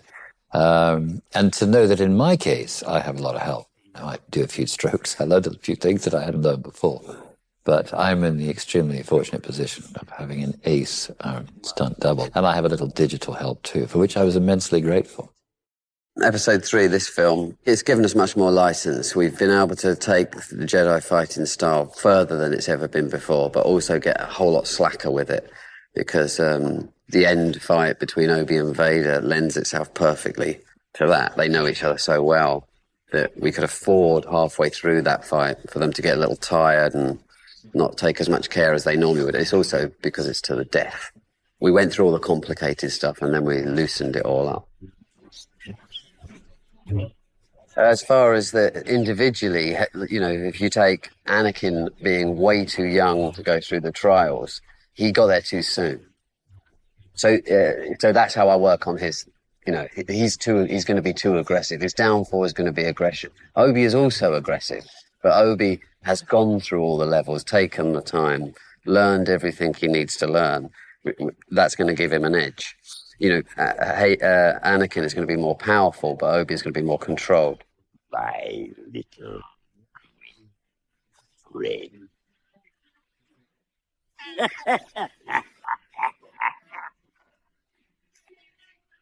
Great laugh, great moment. At last, the Jedi are noble. Not if anything to say about it. I love this little pajama thing that he's wearing. I think this is one of the great sequences in the movie. Just the whole sheer audacity of it. Ian's line, my little green friend. His look. Before we really get into the intense battle, it's the gunfighters at OK Corral. They've got their weapons out, but they haven't really engaged. We always need to have the setup. We get the audience ready, and then we head into the battle. Faith in your new apprentice, misplaced maybe, as is your faith in the dark side of the Force.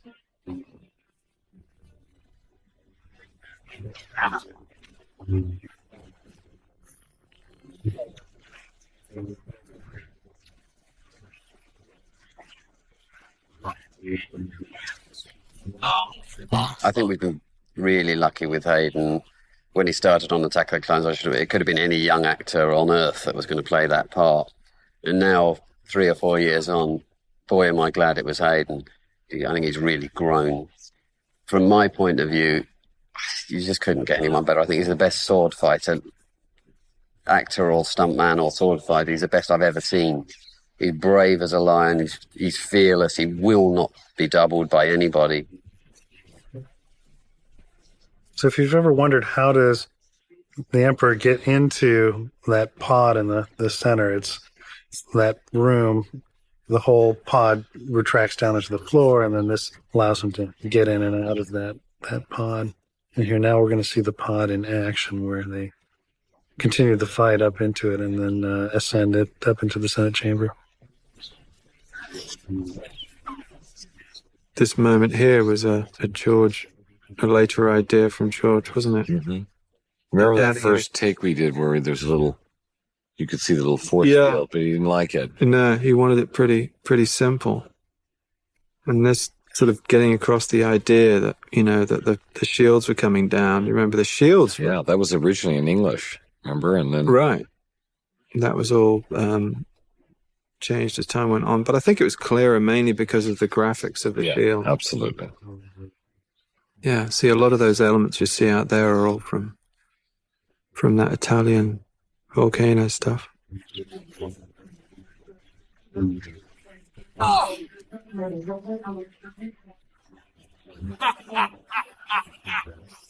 This was a really fun scene here where we get to do something a little different with the Senate now.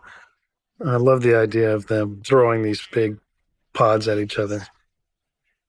So these crashing shots were challenging to do, really make the impacts look good. It's all computer generated. We didn't shoot any elements for this. And that necessitated a rebuild of the pod so that we had a piece that had enough detail in it so that we could do the mechanical breaks and you have crushed sections and shattered pieces.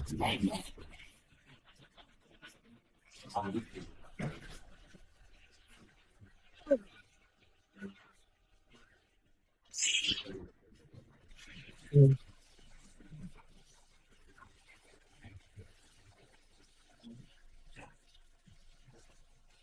couple of really tight close-ups on Yoda here. It's a great close-up here. With the stuff reflected in his eyes. It's great, isn't it?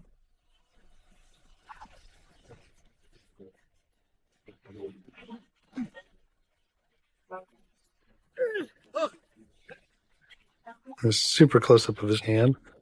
Yoda does have little tiny hairs on his hand.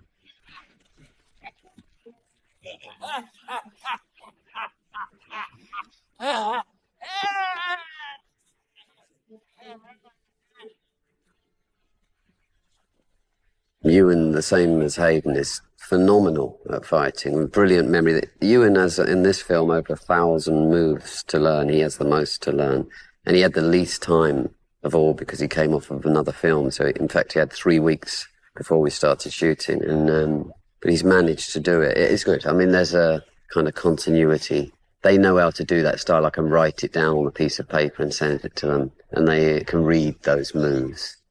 I think I'm very happy with all the fighting scenes. They've been incredibly exhausting to do, in that there's so many of them. There's such a lot of fighting, and it's such an intense burst of energy to do them. And I think Hayden and I have got them to such a pitch, you know, that they're incredibly fast. And it's one thing that we do really well together. I mean, I think it's all right to say that, even if it sounds like I'm blowing our trumpet.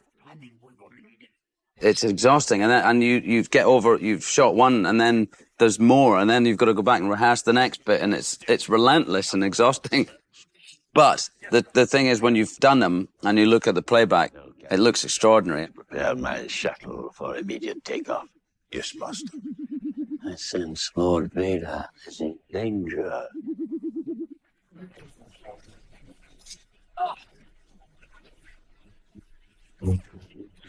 Again, I think these were very successful moments in terms of just the amount of texture and stuff that went into these. And this was one of my favorite shots. Yeah, that's particle animation at its... Yeah, but it's better. I mean, Willie Geiger did that, and I just was amazed. All these rocks coming in were all done.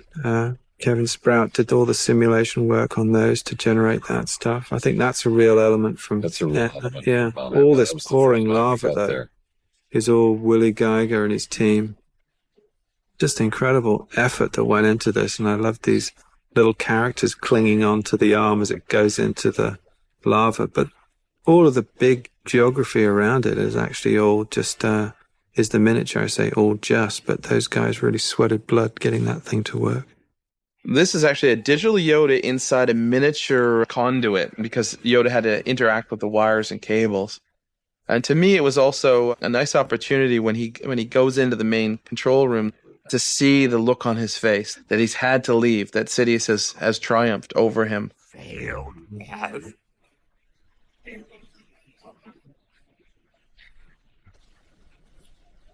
So I remember Todd Vaziri did this incredible job of putting it all together, of the smoke and the, steam. Yeah, and Aaron Bonar, and I just thought, wow, this is really going to work, And again, the CG simulation of just all those cables moving around underneath that thing, everything they're actually interacting with is pretty much CG in terms of the geometry.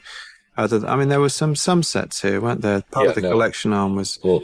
Collection arm, we actually had a lot of stuff built for it. It was more just to protect them.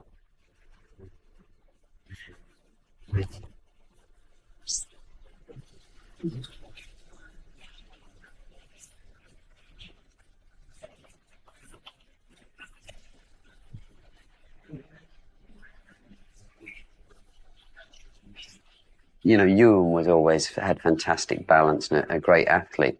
But I think through doing this, he's become way more physical and way more capable than he ever was. I've known him a really long time. I knew him before Star Wars, and so I've sort of watched him grow up.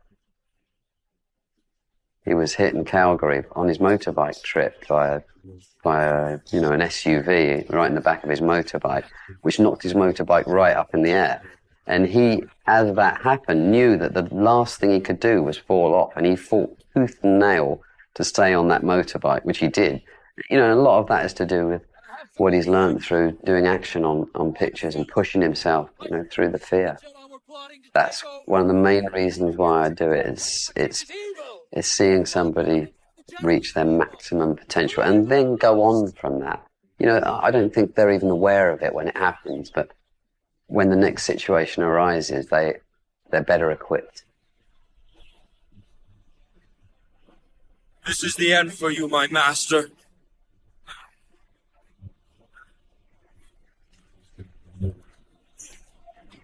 I've already been knighted, if you will, Darth Vader.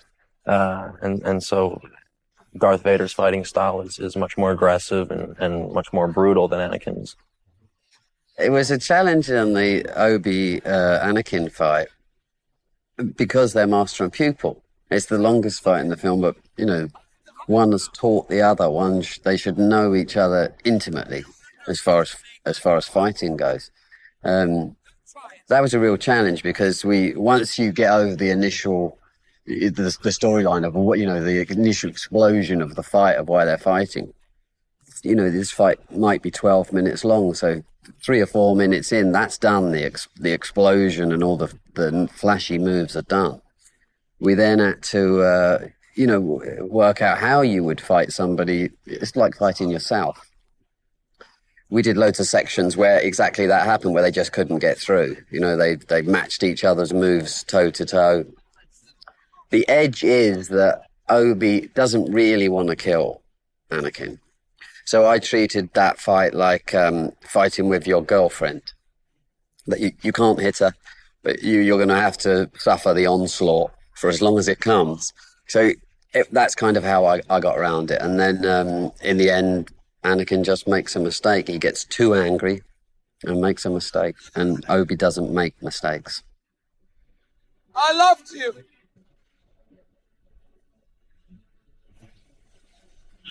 The way they did this is we actually had Hayden wearing blue socks and a blue forearm piece. Those were very carefully then painted out so that we have the stumps of his legs, and the stump of his arm.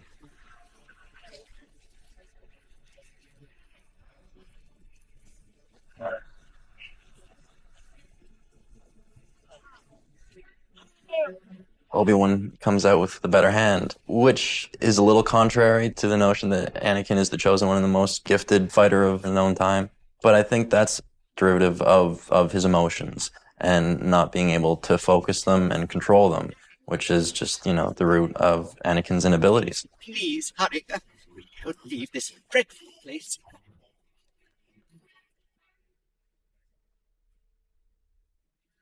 One of these was one of the latter shots. Yeah, not this one. Is it the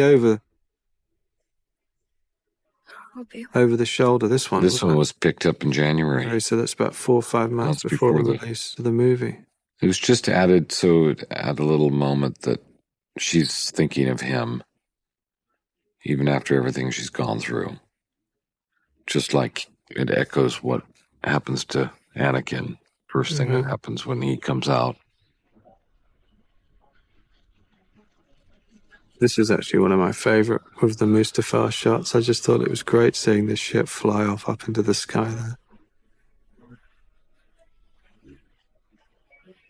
I think all through the fight, I don't know what George thinks, but I certainly know that for me, there's a great deal of the fight, which is Obi-Wan Kenobi not killing Anakin. And then right at the end, I think when he looks in the pit and sees Anakin there, the Anakin's gone, he's been killed by Darth Vader.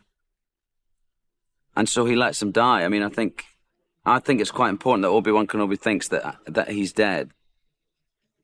Because I think if he knew he was going to be saved by the Darth Sidious and rebuilt to be able to carry on being a Sith Lord, I think he would kill him.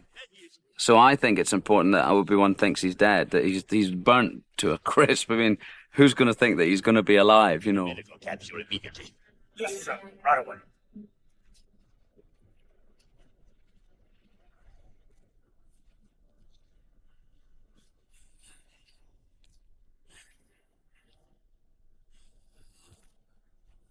Just from the moment that he started to leap off, this whole sequence is the most powerful sequence in the movie.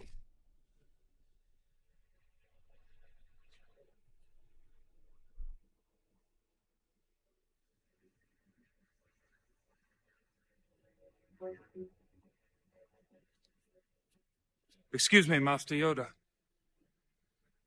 This is almost one of the most tight of the close-ups, isn't it, on Yoda, I think, on his eyes. Well, we originally were going to do a guide track where we had Ben do a little guide track as if it was Liam Neeson talking to Yoda. But then we played it a couple times without it, and it just seemed to work. It was more mysterious and interesting. So we decided not to record Liam.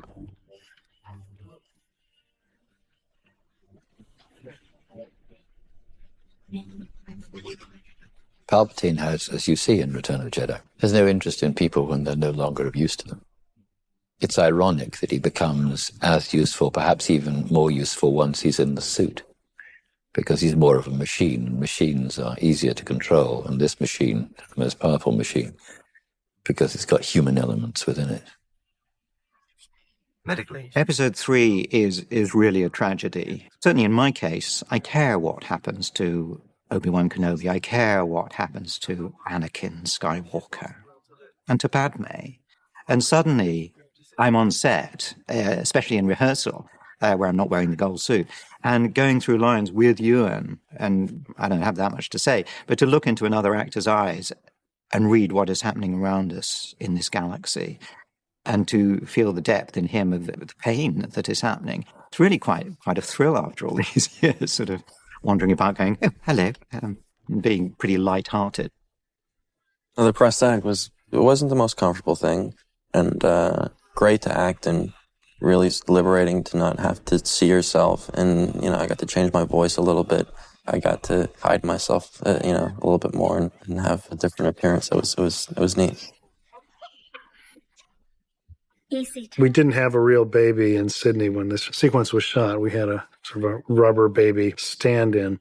They're done with such detail. And my dummy, which is affectionately known as Foamy One Kenobi, Foamy One, it did move. And when the baby was handed to me, it was quite easy to make it, because it wouldn't have worked if it was just dead still, because babies that are just born move, That's what they do. So it was just a case of, moving my fingers a little bit to make it move. It was fun. It was nice.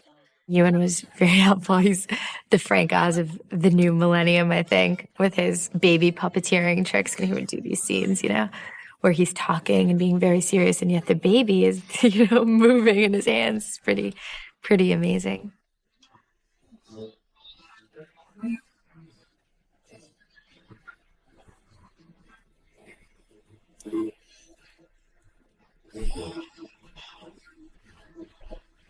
It was thrilling. It was something I've been looking forward to since I found out I got the part, hoping for, that I'd get to dome the Dark Helm. My role was the connective tissue to Darth Vader, so finally getting to get dressed up as Darth Vader felt like it gave my role some finality and some completion.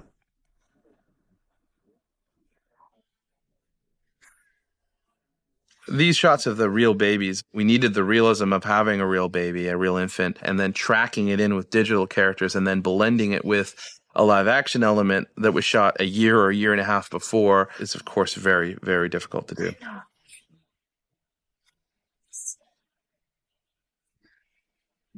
I think, basically, that it's a fairy tale, and it has the elements of the classic fairy tale, which is why we love it. There's the princess, there's the prince, there's the evil lord, there's the wizard, there's there's all the elements that make up a great fairy tale, and they're set in their own world, the magical world of space, but long time ago, like a retrospective look at the future, which is very comforting. Every little bit of the Vader outfit was made to fit me, so I've got my own Vader. That's neat. There's a little label on the inside that, says character Darth Vader and then actor Hayden Christensen, and that's quite cool for me. Where is Padme? Is she safe? I think there's just some quality about covering yourself up that allows something a little more organic to emerge, and getting to be completely insulated in the Darth Vader suit was a great way to get a sense of really the dark side of Anakin. Primal and barbaric and very empowering.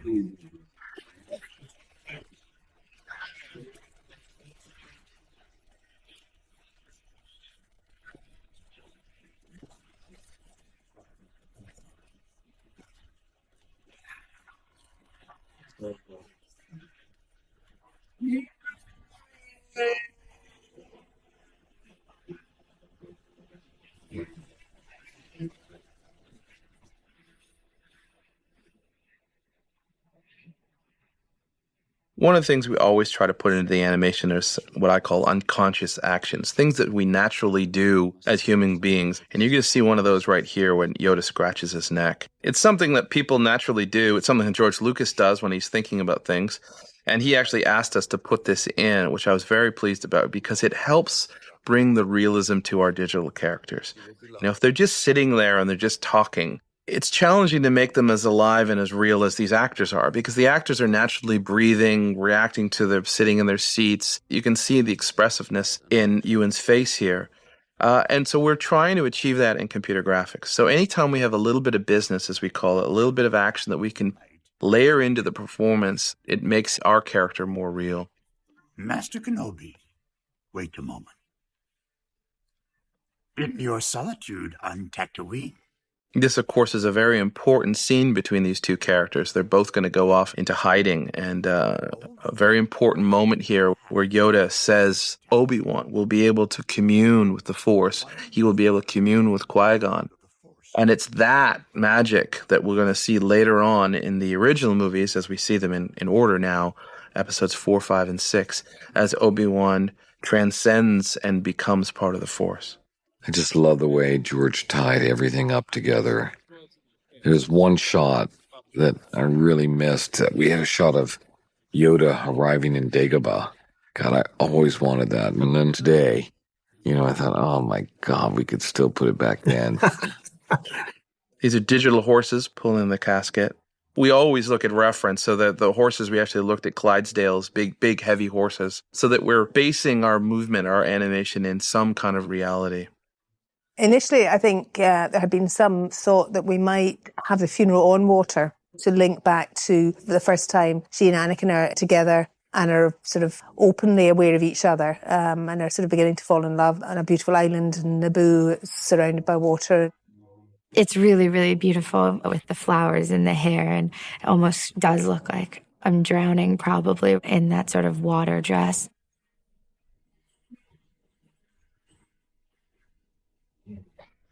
So now the paint has gone on the Star Destroyers. They've gone white as we see them in episode 4.